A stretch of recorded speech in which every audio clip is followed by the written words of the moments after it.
හම්බන්තොට ධර්ම සාකච්ඡාව 6 වෙනි කොටස. සාදු සාදු සාදු. අවසරයි අපි හඳුනන්නේ අපි ගිය වර ධර්ම සාකච්ඡාවේදී අපි හඳුනන්නේ විශේෂයෙන් අවධානය යොමු කළේ අර පස්සේදී අනිත්‍ය දැකීම සම්බන්ධයෙන්. එතකොට වහන්සේ විස්තර කළා අර බාහිර රූපයත් අධ්‍යාත්මික රූපයත් විඥානයත් එතන පස්සේ වීම නිසා රහතන් වහන්සේ කෙනෙක් මේ ලෝකයේ දකින ආකාරයත් අර මාර්ගයේ වඩන කෙනා සතර සතිපට්ඨාන තුළ දකින ආකාරයත් අර එහෙම නොදකින පුද්ගලයාට පංච උපාදානස්කන්ධයේ සදමින් සසරේ යන ආකාරයත් විස්තර කළා. අපි හඳුන් මේක මට තවදුරටත් අර උදාහරණයකින් විස්තර කරගන්න අවශ්‍යතාවයක් තියෙනවා. අපි හඳුන් ඒකට අර ඒක තවත් පැහැදිලි කරගන්න. අපි උදාහරණයක් වශයෙන් අපි හඳුන් හිතමු දැන් මෙතන පෙරගෙඩියක් තියෙනවා නම් ඒ පෙරගෙඩිය දැන් සාමාන්‍ය පුද්ගලෙක් පේන්නේ ඒ මනසට බාහිර රූපයක් දෙක පෙරගෙඩිය පේනවා. ඒ ඔස්සේ මනස වේදනා සංඥා සංකාරයේ පෙරගෙඩිය සම්බන්ධයෙන් චේතනා පහල කරගෙන පංච උපාදානස්කන්ධයක් හදාගන්න පේනවා. සතර සතිපට්ඨාන වශයෙන් දකිනකොට ගෝවංශය මට පළවෙනි ධර්ම දේශනාවෙම පෙන්වුවා ඒක සතර මහා භූත විදියට අට්ටික සංඥාවක් විදියට ඒක වර්ණ ආකාරයේ දැක්කොත් අපි හඳුනන්නේ මට පෙරගෙඩිය විදියට මම එකපාරට දකින්නේ නැහැ. රූපේ දකිනකොටම මම දන්නවා මෙතන හතර මහා භූත තියෙනවා. ඒතර අර පෙර කියන අර පෘථග්ජන පුද්ගලයා පෙර දකින ආකාරයෙන් නම් ගන්න වේදනාවක් නෙමෙයි මම එතකොට සතර මහා භූත පොළවට හා සමානයි. එතකොට මෙතන මේ අර පෙර සම්බන්ධයෙන් කියන මේ හඳුනා ගැනීම බහැරව යමු සංඥාවක් තමයි ඇති වෙන්නේ. ඒක වෙන්නේ නැහැ. එතකොට අපි හඳුන්නේ ඒක දෙතන වෙන්නේ සතර සතිපට්ඨානෙදි වෙන්නේ අර يعني දකින්නකොටම දැන් පෙර කියන සංඥාව බහැර වෙලා සතර සතිපට්ඨානෙ දකින්නවා. ඒතර අන්තිමට ලබා ගන්නා ලොකු විඥානය කියන විශේෂ ඥානය කියන එක අර පුතග්ජන පුද්ගලයා ලබා ගන්නේ මේක හොඳ පෙරගෙඩියක් මේක කෑවොත් හොඳයි කියන අර දෘෂ්ටියක් මේක තියෙන දෙයක් විදිහටම ගන්නවා වෙන් කරලා ගන්නවා අර වහන්සේ කිව්වා දැන් සතර සතිපට්ඨානෙ වෙන් කරන්න බෑ කියන එක. දැන් සතර සතිපට්ඨානෙ ඉන්නේ කෙනා එක දකින්නේ හුදෙක් එක හතර මහා භූත මේක මේ ප්‍රේත කමින් කියන්නේ කියලා අර ලෝක ධර්ම වලින් මිදීලා දකින தত্ত্বය. ඒකට අපි හඳ රහතන් වහන්සේ දෙතනදී අර ඒක දැන් අර මනස උත්සාහයෙන් ඒක බලනවා සතර සතිපට්ඨාන තුලින් අවබෝධයෙන්ම මේ தত্ত্বය මෙහෙමයි මාත්‍රෙතෙන්දී දින් පෙරගෙඩියක් කියන කාරණේ තුල කෙනෙකුට අවශ්‍ය නම් පෙරගෙඩිය නිසා සකස් කර ගන්නා වූ සිතුවිලි තුල නිරයට වැටෙන අපායගාමී අකුසල කරගන්න පුළුවන්. තේරෙනවද? දැන් පෙරගෙඩියක් නිසා පෙරගහක් නිසා පෙරගෙඩියක් ඇති කරගත්තා වූ රස තෘෂ්ණාව නිසා සතර අපායට වැටලා ජීවත් වෙන අනුකූලයට වැටලා ජීවත් වෙන කෝටි ගණන් ඇති. තේරෙනවද? එයාගේ අදක්ෂභාවය.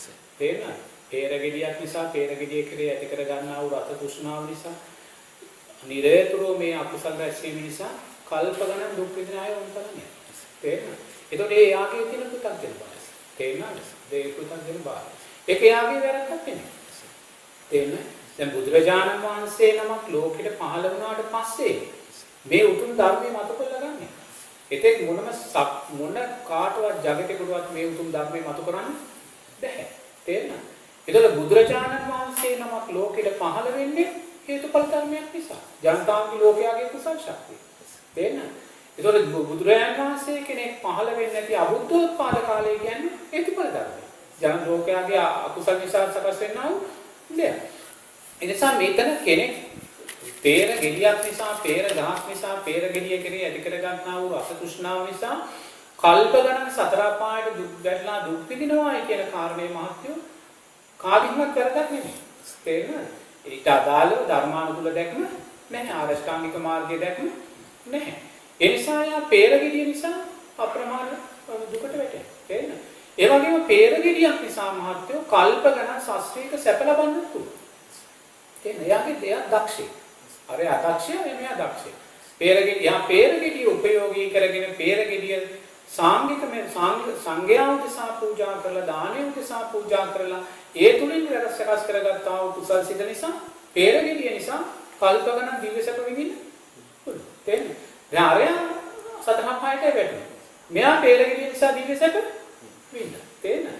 ඒතකොට තවත් කෙනෙක් මහත්යෝ නිරේතුරුව පේරගෙඩිය සතර සතිපට්ඨාන ධර්මයන්ට යොමු කරලා කායනුපස්සනාවට යොමු කරලා මේ පේරගෙඩිය කියන්නේ සතර මහා ධාතුවක්. සතර මහා ධාතුවේ ස්වභාවය අනිත්‍යයි කියලා දකිමින් තේරෙනවා. පේර කියන සම්මුති සංඥාවෙන් විදිලා යා පේරගෙඩිය සතර මහා ධාතුවක් කියන තැන ඉඳලා දැකලා පේරගෙඩිය කෙරෙහි තියෙන තෘෂ්ණාව අනිත්‍යයි කියලා දකින තැන යා පේරගෙඩිය නිසා සෝවාන් ඵලයටපත් වෙන්න පුළුවන්. එහෙම දැන් මේ මුලින් අර නිරේට වැටුණා. දෙවෙනි කෙනා සුගතියට ගියා. තේරෙනවද? නමුත් මෙයා පේරගෙඩියක් කෑවා. තේරෙනවද? පේරගෙඩිය විසිකලෙත් නැහැ. එයා පේරගෙඩියක් කාලා පේරගෙඩිය නිසා තිබුණා වූ රස තෘෂ්ණාවේ අනිත්‍යභාවය දැකලා පේරගෙඩිය සතර මහා ධාතුක කියන කාරණේ මතු කළ දැකලා පේරගෙඩිය නිසා සකස් වුණා වූ සැප වේදනාව නැත්තම් ඒ පේරගෙඩියේ රසයට ඇලීම චිත්තානුපස්සනාවට දාලා මේ වේදනානුපස්සනාවට දාලා වේදනානුපස්සනාව අනිත්‍යයි කියලා දැකලා පේරගෙඩිය නිසා සකස් වුණා වූ රසය නිසා සකස් වුණා වූ සිතුවිලි අනිත්‍යයි කියලා දැකලා චිත්තානුපස්සනාවත් වඩන ඒ සියල්ල තුළින් සකස් වුණා වූ සප්තබොධ්‍යංගයන්ගේ අනිත්‍යභාවය දැකලා ධම්මානුපස්සනාවත් වඩාගෙන තේරෙනවද? පේරගෙඩිය උපයෝගී කරගෙන මෙයා සෝවාන් ඵලයට පත් වෙනවා. තේරෙනවද? සෝවාන් ඵලයට පත් වෙනවා. ඒ වගේ ඉනුත් උප්පට ගිහිල්ලා කවදා හරි රහතන් වහන්සේ කෙනෙක් පේරගෙඩිය දකිද්දී රහතන් වහන්සේට දැක්කා වූ හිත අනිත්‍යයි කියන කාරණේ තුල එයා නැවතුණා. ඉස්සර. දැන් පේරගෙඩිය දකින්න නිමේෂයේදීම ඊළඟ චිත්තේ අනිත්‍යයි කියන සකස් වෙනවා. මොකද රහතන් වහන්සේ ඥාන දර්ශන තුල මේ සතර මහා ධාතුවේ අනිත්‍යභාවය දකින්න. සාතන් වහන්සේ ඥාන දර්ශන තුලින් සතර මහා ධාතුවේ අනිත්‍යභාවය දකිද්දී මේ විශ්වයේ තියෙන සෑම රූපයකට මෙයා ඒ අනිත්‍යභාවය ආරෝපණය කරලා දකින්න. යාර පේරගෙඩියක් වේගයක් හැටියට දකින්න පුළුවන්. පේරගෙඩියක් මොහොතකින් දූවිල්ලක් බවට පත් වෙනවා කියන කාරණේ රහතන් වහන්සේට දකින්න පුළුවන්. තේරෙනවද? පේරගෙඩියක් මහ පොළොවක් පේරගෙඩියක් පසක් එකක් කරලා රහතන් වහන්සේට දකින්න. පේරගෙඩිය තුලින් රහතන් වහන්සේට අතීත සංසාරවල තමන්ගේ අම්මා තාත්තාගේ රූපයන් දකින්න පුළුවන්.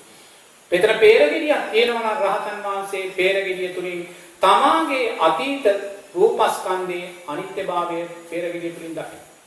තේරෙනවද? මේ පේරගෙඩිය කියන්නේ සතර මහා ධාතුවක්. මේ පේරගෙඩිය ඉබේ හටගත්තා වූ දෙයක් නෙමෙයි. තේරෙනවද?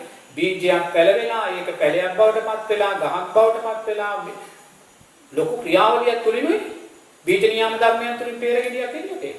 එතකොට මේ පස බවට පත් වුණ පොහොර බවට පත් වුණ ගහ බවට පත් වුණ මේ සෑම දෙයක් තුළම පෙර ජීවිතේ මගේ මරුණා වූ මලකඩෙන් ගලා ගිය ඕජාව තියෙන්නේ. රහතන් වහන්සේට පේරගෙඩියක් තුලින් තමාගේ අතීතේ මිය ගියා වූ අතීත රූපස්කන්ධයන් මතු කළ දකින්න පුළුවන්. යාට පුළුවන් අතීතේ තමන්ගේ අම්මාගේ රූපය මේ පේරගෙඩිය තුලින් මතු කළ දකින්න. යාට පුළුවන් අතීතයේ තමන්ගේ තාත්තලාගේ රූපයන් මේ පෙරගිරිය තුලින් මතු කරලා දකින්න. අතීතයේ තමාගේම රූපයන් මහ පොළොවට පස් වෙනා ඒ පස තුලින් ලැබුණා වූ ඕජාව තුලින් ඒ සතර මහා ධාතුවේ අනිත්‍යභාවය දකින්න. තේරෙනවද? යා නිරේතුව තමන්ගේ රූපයත් පෙරගිරිය කියන කාරණය සතර මහා ධාතුවක් කරලා පෙරගිරියත් මේ රූපයත් යම් මොහොතක මේ මහ පොළොවට පස් වෙනවා යන මුලින් දකින්න. ඒ මහ පොළොවට පස් වෙන පස තුලින් සකස් වෙන්නා වූ බීජ න්යාමයන් තුර නැවත පේර පැල පේරගස් පේර පළදාව ලෝකේ පළ වෙනවා කියන කාමෙන් දකින්න. නමුත් ඒ දැක්ම රහතන් වහන්සේට ඕන නම් අරන් යන්න පුළුවන්. නමුත් රහතන් වහන්සේට අරන් යන්නේ නැහැ. තේරෙනවද? ඔය සෑම දැක්මක් කරාම රහතන් වහන්සේට අරන් යන්න පුළුවන්. නමුත් ඒ දැක්ම කරා රහතන් වහන්සේ අරන් යන්නේ නැහැ. මොකද නිරේතුරුව රහතන් වහන්සේ දැක්කා කියන තැන නම්. ඒක යාගේ විශේෂය. තේරෙනවද? ඒක යාගේ විශේෂය. නමුත් අර ඕන පැත්තකට රහතන් වහන්සේ කෙනෙකුට පෙරගිරිය අරගෙන යන්න පුළුවන්. තේරෙනවද? ඒ නිරේතුරුවම එක එකනාගේ අවබෝධ ස්වභාවයෙන් මතයි ඒක දකින්න. තේරෙනවද? කෙනෙක් පෙරගිරිය නිරේට යන්නට උපයෝගී වෙනවා. තව කෙනෙක් සුගතියට යනවා. තව කෙනෙක් ඒ උපයෝගී කරගෙන පංච උපාදානස්කන්ධයේ අනිත්‍යභාවය දකින්න. නමුත් රහතන් වහන්සේ නිරේතුරුවේ පෙරගිරිය තුලින් අතීත පංච උපාදානස්කන්ධයේ ඒ අනිත්‍ය අවබෝධය ලැබුවා වූ පංච උපාදානස්කන්ධේ නැවත ජීවිතේට එකතු කරගන්න. ඒක තමයි තියෙන්නේ. එතනින් ඒ ආකාරයෙන් තමයි දකින්න වෙන්නේ. අපේ හැමදේම දැන් වහන්සේ දැන් ටිකක් විස්තර කළා තමයි. තව වහන්සේ කියන දැන් කායනපස්සන වඩනකොට මේ පෙරගිරි උදාහරණයම තව පොඩ්ඩක් මම විස්තර කරන්න දැනගන්න ඕනකම තියෙනවා. වහන්සේ කියන දැන් අතීතයේදී පංච උපාදානස්කන්ධය මේක කාල තුනටත් දාලා අනිත්‍ය දකින්න කියන්නේ. දැන් එතකොට මේ පෙරගිරි සම්බන්ධව උදාහරණයක් ගත්තොත් දැන් එතකොට මේ පෙරගිරි සම්බන්ධව අතීතය සම්බන්ධයෙන් පංච උපාදාන සතර සතිපට්ඨානයේ රහතන් වහන්සේ දකින්න ආකාරය අර මාර්ගය වඩන සතර සතිපට්ඨානෙන් දැක්කොත්. ඔව්. අතීතෙදිත් මට පෙරගෙඩිය කියන එක ආව ගමන් මට මතක් වෙනකොටම අර ඒ කාලෙත් මෙතන තිබුණ හතර මහා භූතනේ මේ මම මේ වැරදි විදිහට ගත්තා කියන අදහස ගැනීමයි. ඔව් ඒ දැන් මම මුලින් සඳහන් කළා වූ කාරණේ අතීත පංච උපාදානස්කන්ධෙට දාන්න වෙනවා. දාන්න. තේන්නේ? අතීත පංච උපාදානස්කන්ධෙට දාන්න. අතීත පංච උපාදානස්කන්ධෙට දාලා නිරේතුරු දැන් අර මම එතනදී අතීත පංච උපාදානස්කන්ධය දැන් මතු කරලා පෙන්නන්නේ. අතීතයේ මගේ අම්මා තාත්තා මගේ මේ සතර මහා ධාතුවෙන් එකතු වුණා වූ පෝෂණයෙන් තමයි මේක වැඩුණේ. ඒසත් පෙරගෙඩිය තුලින් රූපය දකින්න පුළුවන් කියලා. තේරෙනවද? ඒ වගේ ඉන් මෙහාට ගියාට ගිහලා අතීතයේ පෙරගෙඩිය නිසා අතීතයේ නිරේතුරුව මේ රූපස්කන්ධයක් හැටියට සංසාරේ කොයි සානම් මහත්වය අපි පෙර වළඳන්නේ නැද්ද? පෙර වගා කරන්නේ නැද්ද? වළඳන්නේ නැද්ද? මේ විකුණන්නේ නැද්ද? පෙරගෙඩිය වල පණුව වෙලා ඉපදෙන්නේ නැද්ද? පෙරට ආපු නිරිසතුන් මේ ප්‍රේතය වෙලා ඉපදෙන්නේ නැද්ද? පෙරට ආපු කුරුල්ල වෙලා ඉපදෙන්නේ නැද්ද නේද? ඉතින් ඔය වගේ පෙරගෙඩියක් එක්ක මහත්වය ගොඩාක් දේවල් බැඳිලා තියෙනවා. ඒක අපි දකින්නේ මේ වෙලාවේ පෙරගෙඩිය විතරක් නේ. ඉතින් අර පෙරගෙඩිය නිසා මම කිව්වනේ නිරේට වැටුණා සතරපට වැටුණා කියලා. ඒ තුල අර ඔක්කොම ගන්න වෙනවා. තේරෙනවද? සක්විති රජ වෙච්ච වෙලාවේ කොයි සානම් ප්‍රණීත පෙර අපි වළඳන්නේ නැද්ද? දිව්‍ය තලවල දෙවියන් වෙලා ඉපදුන වෙලාවේ දිව්‍ය උයන් වල කොයිසා ප්‍රණීත පෙර අපි වළඳන්නේ නැද්ද නේද? නමුත් ඒ සංස්කාර සියල්ලම අනිත්‍ය භාවය අතීතයේදී ඒ පෙරගෙඩිය අර සතර සතිපට්ඨාන නොදැකීම නිසාම ආයි පංච උපාදානස්කන්ධ හදාන ඉදිරියට ආවා. ඉදිරියේදීත් ඒක වැඩි කළොත් නැවත අපි ඉස්සරහට යනවා. ඒක නේද පැහැදිලිව වහන්සේ කියන්නේ කාල තුන. අතීතෙත් දැක්ක, වර්තමානෙත් දැක්ක, අනාගතෙත් දැක්ක. ඔව් අතීත වර්තමාන අනිත්‍යභාවය නොදැක්කොත් අනාගත පංච උපාදානස්කන්ධෙට බැඳෙනවා. තේරෙනවද? පෙරගෙඩියක් නිසා සංසාරෙට බැඳෙනවා. ඒකයි මම කිව්වේ සුගතියට යනවා කියලා. සුගතියට යනවා කියන කාරණා දෙක මතක් කළේ අතීත අනාගත පංච උපාදානස්කන්ධ. තේරෙනවද? ඒ නිසා නිරේතුරුවම පෙරගෙඩියක් කියන කාරණේ සතර මහා ධාතුවක්, සතර මහා ධාතුව කියන රූපයක්, රූපය කියන මායය කියලා දකින්න. මොකද පෙරගෙඩිය තුල සුගතියටත් දුගතියටත් දෙකම මාර්ගේ කුසල් සහ අකුසල් සංස්කාර දෙකම සංගවිලා තියෙනවා. තේරෙනවද? ඒ නිසා උපාසර දක්ෂයා අර ඒ විස්තර ඉස්සර අපේ ධර්ම දේශනාවල තියෙන අදක්ෂයා, දක්ෂයා, සාතිදක්ෂයා ඒ එතන ඒක අර්ථය තියෙන පහදන මෙතන මේ අතිදක්ෂයා කියන්නේ මාත්‍ර පෙරගෙඩියේ ඒ සංස්කාරය මේ සතර මහා ධාතුක කියන කාරණේ ඒ පෙරගෙඩිය අනුභව කිරීම තුළින් සකස් වෙනා වූ රස වේදනාවේ අනිත්‍යභාවය තේන ඒ පෙරගෙඩිය සකස් මේ වළඳන වේලාවේ සකස් වෙනා වූ සිතුවිලි අනිත්‍යභාවය වඩලා චිත්තානුපස්සනාව ඒවා නිසා සකස් වෙනා වූ ඒ ප්‍රීතිය පස්සද්ධිය සප්තබොධ්ජංගේ තුලින් අනිත්‍යභාවය දැකලා ධම්මානුපස්සනාව. ඒතර මේ පෙරගෙඩිය තුලින් මේ කාරණා සියල්ලම සකස් කරගන්න මහත්යා පෙරගෙඩියක් අරගෙන විනාඩි දෙකක් කෑවොත් ඒ විනාඩි දෙක තුල මහත්යා දක්ෂණන් සතර සටිපට්ඨාන ධර්මයන් පෙරගෙඩිය තුලින් වඩා ගන්න පුළුවන්. තේරෙනවද? රූපේ අනිත්‍යභාවය මුලින්ම දකිනවා සතර මහා ධාතුක කියන දාලේ දකිනවා මේ සතර මහා ධාතුවේ අනිත්‍යභාවය දකිනවා මේ පෙරගෙඩිය ඉදෙනවා ඉදිලා තව නරක් වෙලා මේක කුණු වෙනවා කුණු වුණාට පස්සේ මේක පණුව පණුව ගැව්වට පස්සේ මේක මහ පොළොවට වැටෙනවා මහ පොළොවට වැටෙනාට පස්සේ පසට පොක් වෙනවා ඒ ඇට ටික පැලවෙලා නැවත ගස් වෙනවා ගහ ආයිමත් පළ වෙනවා මේ නිරේතුරුව මේ පංච උපාදාන මේ බීජ නියාම ධර්මයන්ට අදාළ ඒකේ ගලා යාම දකින්න. නමුත් ඒ ගලා යාම දකිද්දි අපි දකින්නේ අනිත්‍ය වූ සංස්කාරයක් කියන අනිත්‍ය වූ දෙයක් කියන කාරණේ විතර. අනිත්‍ය වූ රූපස්කන්ධය. මොකද මේ මොහොතේ මේ මේසෙට පෙරගෙඩියක් තියෙනවා නම් ওই පෙරගෙඩිය කියන්නේ අතීතේ පෙරැටයක ඵලයක් නෙවෙයි. තේරුණාද? ඒ පෙරැටය තමයි පෙරගෙඩිය බවට පත් කරේ. ඒතර මේ පෙරගෙඩියක් නැවත අනිවාර්යයෙන්ම තවත් පෙරගහක් පෙර බලයක් බවට පත් වෙනවා. නිරේතුරුවම රූපයන්ගේ අනිත්‍යභාවය අර ආකාරයෙන් වෙනවා. තේරුණාද? අපි අද උතනදී මාර බුදුහාමුදුරු කියනවා මේ ලෝකයේ සත්පුද්ගලයන් ශූන්‍යයි කියලා දකින්නේ කියන්නේ. ඒකට අපි හඳුනන්නේ ඒකම නේද කියන්නේ සතර මහා භූත වශයෙන් දකිනකොට අපිට පෙරගෙඩියක් පේන්නේ නැහැ. ඒතකොට මොනවද නැහැ කියන එක නෙමෙයි අපි හඳුනන්නේ. අර අපි ගත්ත මේ අර සම්මුති ලෝකයේ තුල ගත්ත එක ඔක්කොම ශූන්‍යයි. මුළු ලෝකෙම එකක් කියලා. ඒක තමයි හඳුනන්නේ එතන. ඔය ඉතින් පෙර කියලා ගත්තොත් මාත්‍රේ එතන අනිවාර්යයෙන්ම තෘෂ්ණාව එකතු වෙනවා. පෙර කියලා ගත්තොත් මේ තෘෂ්ණාව එකතු වෙනවා.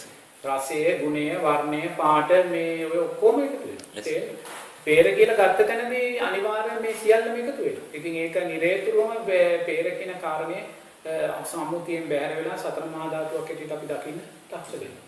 සතර මහා ධාතුවක් හැටියට දකින්න දක්ෂ වෙනවා. දක්ෂ වෙලා ඒ පෙරගෙඩිය මේ පරිහරණය කරන මොහොතක් පාසා සකස් වෙන්නා වූ සිතුවිලි වල ඒවා අනිත්‍යභාවය දැකලා ඒ තුලින් සතර සරිපට්ඨානෙ මතු කරගන්න දක්ෂ වෙනවා. එහෙම දක්ෂ වුණොත් පෙරගෙඩිය නිසා නැවත තෘෂ්ණාවක් අපි මේ භවයක් සකස් කරගන්නේ. ඉන් මෙහා අපි පෙරගෙඩියක් නිසා නිරතුරුව භවය සකස් කරගන්නවා. රාග තෘෂ්ණාව ඔස්සේ.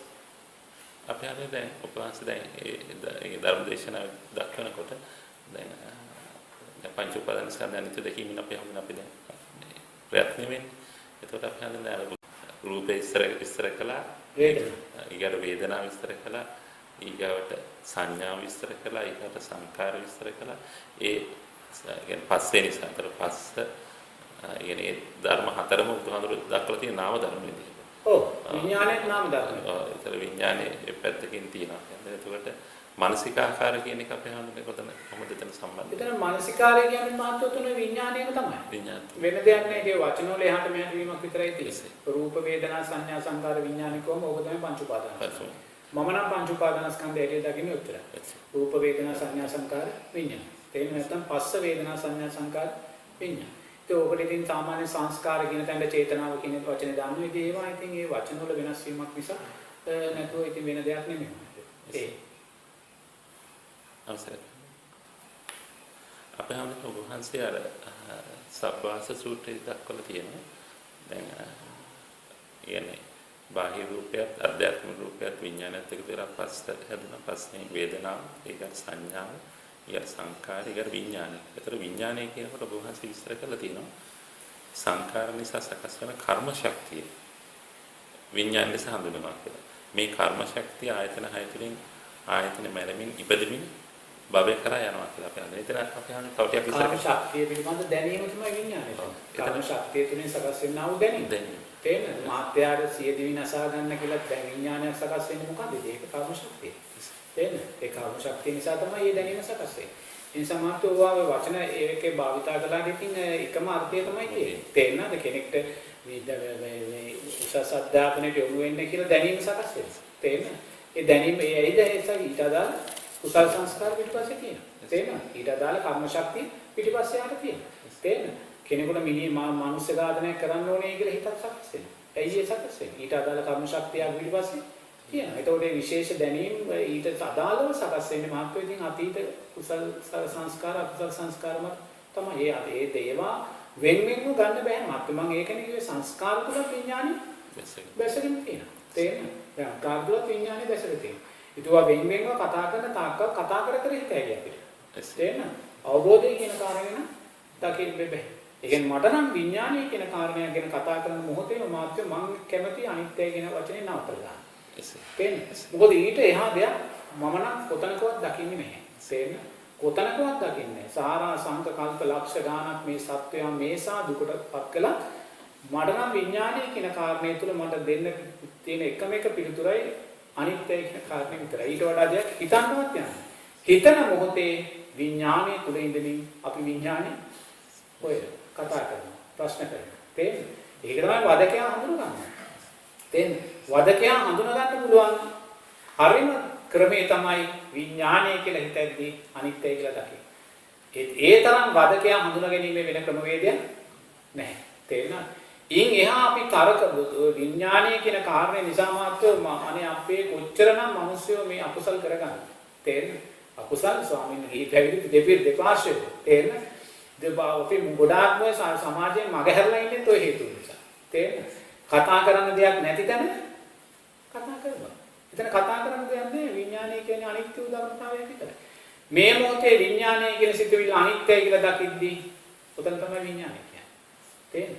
ඒ අනිත්‍යයි කියන දකින හිත තමයි විඥානය කියලා කියන්නේ. වෙන දෙයක් නෙමෙයි. තේරෙනවද? ඉතින් ඒසා සරලව ඕක උතනින් මතු කරලා ගන්න තියද්දී අර විඥානය කෙරෙහි ඇති කරගන්නා වූ තෘෂ්ණාව නිසා අපි විඥානය නිසා නැවත අනාගත භවයේ සකස් කරනවා.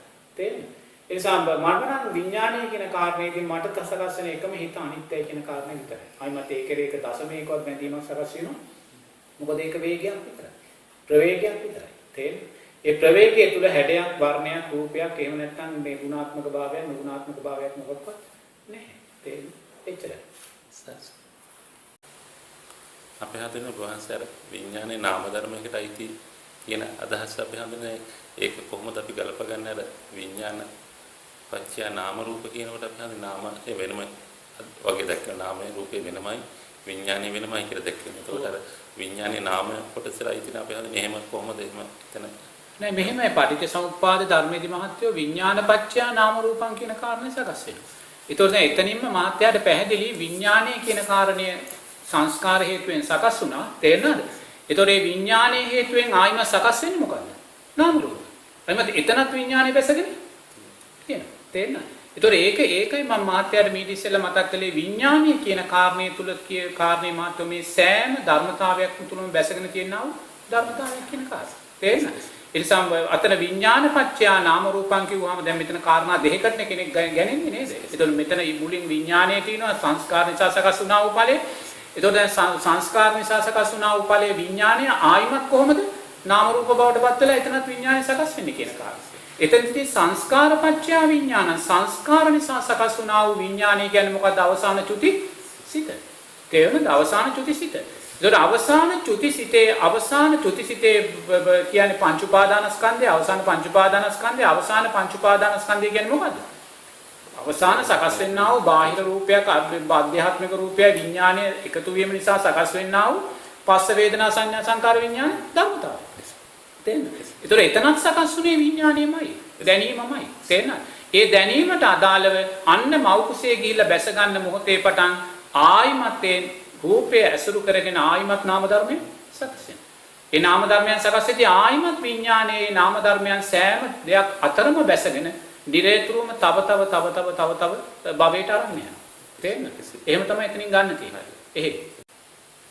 දැන් පෙර ජීවිතේ පින්වත් කෙනෙක්ගේ මරණාසන්න මොහොතේ සකස් වෙන අවසාන චුතිසිත කියන්නේ අවසාන පංච උපාදානස්කන්ධය. ඒ රූපය ඇසුරෙන් සකස් වෙන අවසාන පංච උපාදානස්කන්ධය. ඒතකොට අවසාන පංච උපාදානස්කන්ධය මේ ජීවිතේ රූපයට බැස ගන්න මොහොතේම තේරෙනවද? මේ ජීවිතේ රූපයට බැස ගන්න මොහොතේම රූපය ඇසුරෙන් නැවත නාම ධර්මයේ සකස් කරනවා. ඒ රූපයට බැස ගන්න මේ විඥානය හරහා. තේරෙනවද? ඒ නිසා නිරේතුරුවම විඥානය කියන කාරණේ එකයි කියන්නේ මැජික් කරුවෙක් කියලා.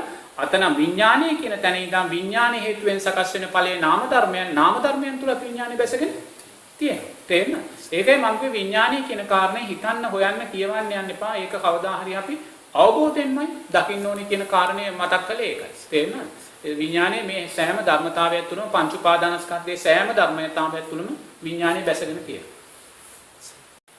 අපි හඳුන්නේ දැන් එතකොට ඔබ වහන්සේ දැන් දේශනා කරේ පස්සේ දැනිත දකින්න ආකාරයේදී ඔබ වහන්සේ හොඳට පැහැදිලි කළා පංච උපාදානස්කන්ධය සතර සතිපට්ඨාන යොදා ගන්න ආකාරය, ඊතරම පටිච්චසමුප්පාද සම්බන්ධ වෙන ආකාරය, ඒ සියලුම ධර්ම රූපය අනිත්‍යතාවය දකින ආකාරය, නාම විඥාන මේ අනිත්‍ය දකින ආකාරය වහන්සේ තවදුරටත් විස්තර කරලා අපි හඳුනන මේ සියල්ලම කොහොමද එකක් විදිහට මේ දකින ආකාරය.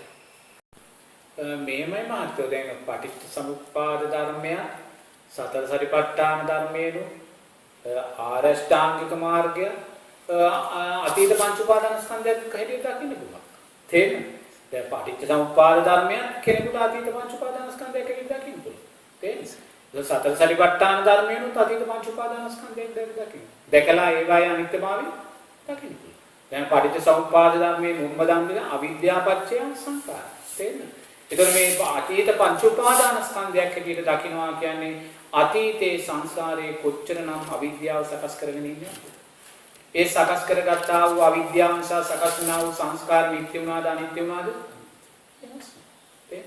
ඒතකොට මේ අවිද්‍යාවේ අනිත්‍යභාවය අතීත සංස්කාරයන්ගේ අනිත්‍යභාවය දකින්න වෙලාවේ පටිච්ච සමුප්පාද ධර්මයේ තුලින් පංච උපාදානස්කන්ධය අනිත්‍යභාවය දකින්න. ඒතකොට සංස්කාර නිසා සකස් වුණා වූ විඥානය නිසා සකස් වුණා වූ නාම රූප ධර්මයන් නිසා සකස් වුණා වූ සලආයතන දෙයි හාමුදුරනේ ජීවිත කී ලක්ෂයක් නම් ගොඩනගන්නේ. ඒතකොට ඒ සකස් වුණා වූ විඥාන නාම රූප සලආයතන ධර්මතාවයන් නිත්‍ය වුණාද අනිත්‍ය වුණාද? ඒ අනිත්‍යභාවයේ දකිද්දිම මාත්‍ය අපි පටිච්ච සමුප්පන්න ක්‍රියාවලියේ පංච උපාදානස්කන්ධය අනිත්‍යභාවයට දාලා තේරෙනවද? ඒතකොට මේ නිරේතුරුව සලආයතන නිසා සකස් වෙන්නා වූ නැවත පංච උපාදානස්කන්ධයේ පස්ස වේදනා උපාදාන තෘෂ්ණා උපාදාන භව ජාති ජරා ව්‍යාධි මරණ කියන කාරණා කොයිසානම් සකස් වෙන්නේ? ඒ සෑම සකස් වුණා වූ අතීත ක්‍රියාවලියක්ම පටිච්චසමුප්පන්න ක්‍රියාවලියක්ම අනිත්‍යයි කියලා දකින වෙලාවේ අතීත පංච උපාදානස්කන්ධය දකින්න. ඒ වගේ මේ මොහොතේ අවිද්‍යාව නිසා අපි කොච්චරනම් සංස්කාර රැස් කරනවා. තාම අපි රහත් වෙලා නැත්නම් අපි සෑම කෙනෙක්ම අවිද්‍යාව තුල ඉන්නේ.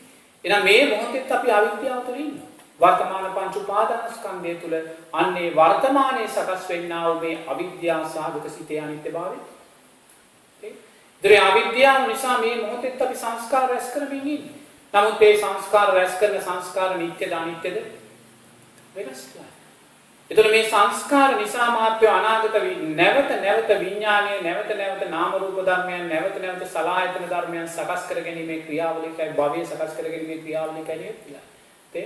එතකොට මේ නිරේතුරුව මේ සකස් වෙන්නා වූ සංස්කාර නිසා අපි අනාගත භවයේ උදෙසා සකස් කර ගන්නා වූ මේ භවයේ උපාදානයේ මාත්‍ය නිට්ටය උදයක් අනිත්‍ය උදයක්. ඒක වර්තමාන පංච උපාදානස්කන්ධය අනිත්‍යභාවයට දාලා බලන්න පුළුවන් මේ පටිච්චසමුප්පන්න ක්‍රියාව. දැන් අතීත පරිච්ඡන්න සම්පන්න ක්‍රියාවලිය අනිත්‍ය වූ ධර්මතාවයක් නම් වර්තමාන මේ මොහොතේ අවිද්‍යාව නිසා සකස් වෙන පටිච්චසමුප්පන්න ක්‍රියාවලිය අනිත්‍ය වූ ධර්මතාවයක් නම් අනාගත සකස් වෙන්නා වූ පටිච්චසමුප්පාද ක්‍රියාවලිය අනිත්‍ය වූ ධර්මතාවය. ඒ නිසා නිරේතුරුවම අවිද්‍යාව කියන කාරණය මේ සෑම පරිච්ඡසමුප්පන්න ක්‍රියාවලිය ධර්මතාවයක්ම සිහිපත් වෙනකොට ඕවා ගැන හිතන්න යන්න ඕනේ නැහැ. අනිත්‍යයි කියලා දකින්න. අනිත්‍යයි කියලා දකින්න. ඒ දකින්න මොහොතේ මහත්ය අපි වර්තමාන පංච උපාදානස්කන්ධය අනිත්‍යභාවය දකින්න පටිච්චසමුප්පන්න ක්‍රියාවලිය තුල. අතීතයට යොමු කළත් අතීතයේ පටිච්චසමුප්පන්න ක්‍රියාවලිය තුල දකින්න. එහෙම දකින්නේ මහත්ය නිරේතුරුවම අනාගත පටිච්චසමුප්පන්න ක්‍රියාවලිය කෙරෙහි තියෙනා වූ තෘෂ්ණාව බැහැර වෙනවා. තේන්න බැහැර වෙනවා. නිරේතුරුවම දකින්න මේ පටිච්චසමුප්පන්න ක්‍රියාවලිය නිසා අවිද්‍යාව නිසා සකස් වුණා වූ සංස්කාර නිසා කොයිසා දුක්ඛන්දරාව සංසාරේ දකින්නේ නැද්ද කියලා. තේන්න. ඒ නිරේතුරුවම එහෙම දකින්නේ මහත්ය නිරේතුරුවම පංච උපාදානස්කන්ධය අනිත්‍යභාවය වෙනවා. දැන් කායානුපස්සනාව වැඩෙද්දි සතර සතිපට්ඨානයට අදාළව කායානුපස්සනාව වඩන්නේ කුමක්ද? මේ රූපේ ඇසුරේ. රූපය ඇසුරේ කායානුපස්සනාව වඩන. තේරෙනවද? ඒතකොට නිරේතුරුවම කායානුපස්සනාව අනිත්‍යභාවය දකින්නවා කියන තැනදී පංච උපාදානස්කන්ධය අනිත්‍යභාවය දැකලා. තේරෙනවද? ඒතකොට නිරේතුරුවම අපි කායානුපස්සනාව අනිත්‍යයි කියලා දකින මොහොතක් පාසා මාත්‍රය අපි ඒ දකින්න රූපය ඇසුරු කරගෙන සකස් වෙනා වූ පංච උපාදානස්කන්ධයක් ඇති. අපි මේක අනිත්‍යයි කියලා දකින්නේ පංච උපාදානස්කන්ධය තුලින්.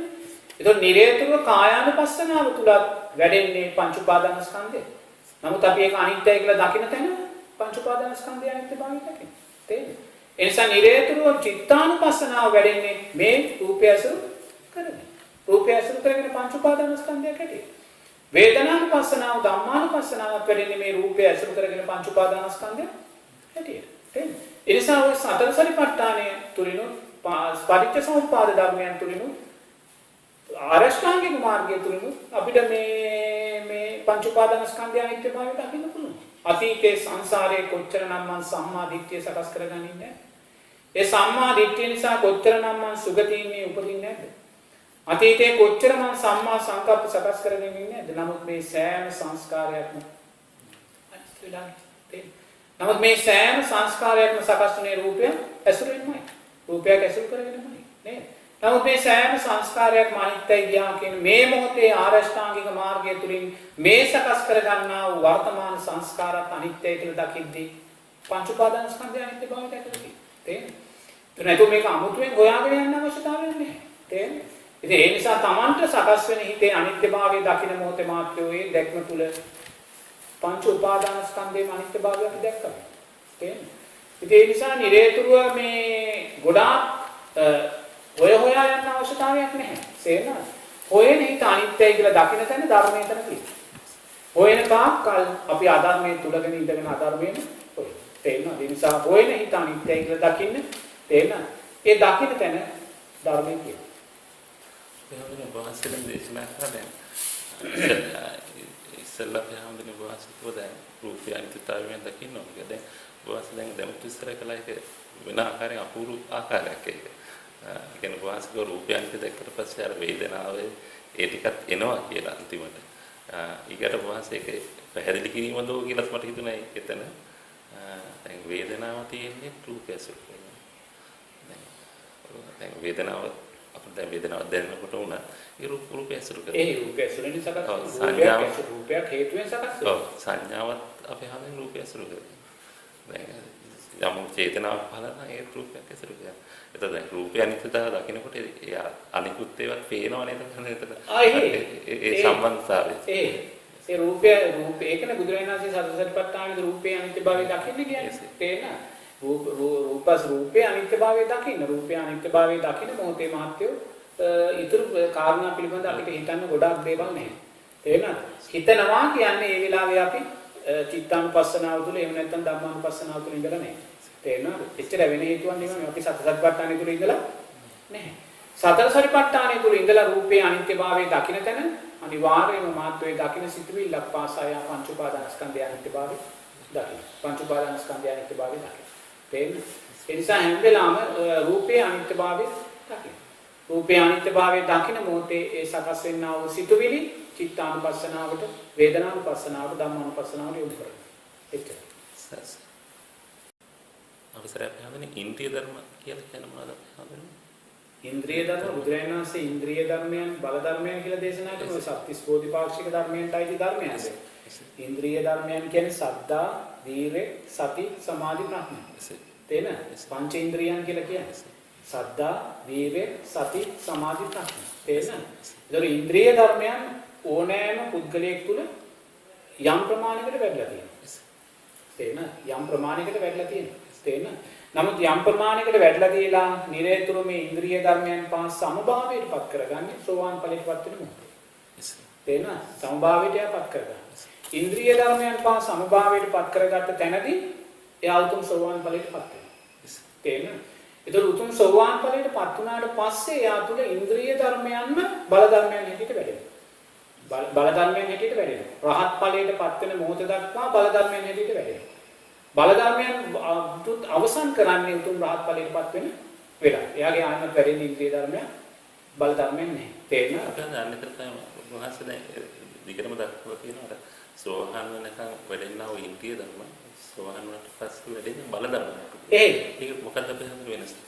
එතනදී මාත්‍යෝ ලෞකිකාරෂ්ඨාංගික මාර්ගයේ වැඩෙද්දී අනිවාර්යයෙන්ම මේ පුද්ගලයා තුළ සද්ධා, වීර්ය, සති, සමාධි, ප්‍රඥා කියන ඉන්ද්‍රිය ධර්මයන් පහම වැඩෙනවා. තේරෙනවද? ඉන්ද්‍රිය ධර්මයන් පහ වැඩුණත් ඒ ඉන්ද්‍රිය ධර්මයන් පහ වැඩෙන්නේ ලෞකික ඉන්ද්‍රියන් හැටියට. විදර්ශනා නුවණ මුසු වෙලා නෙමෙයි.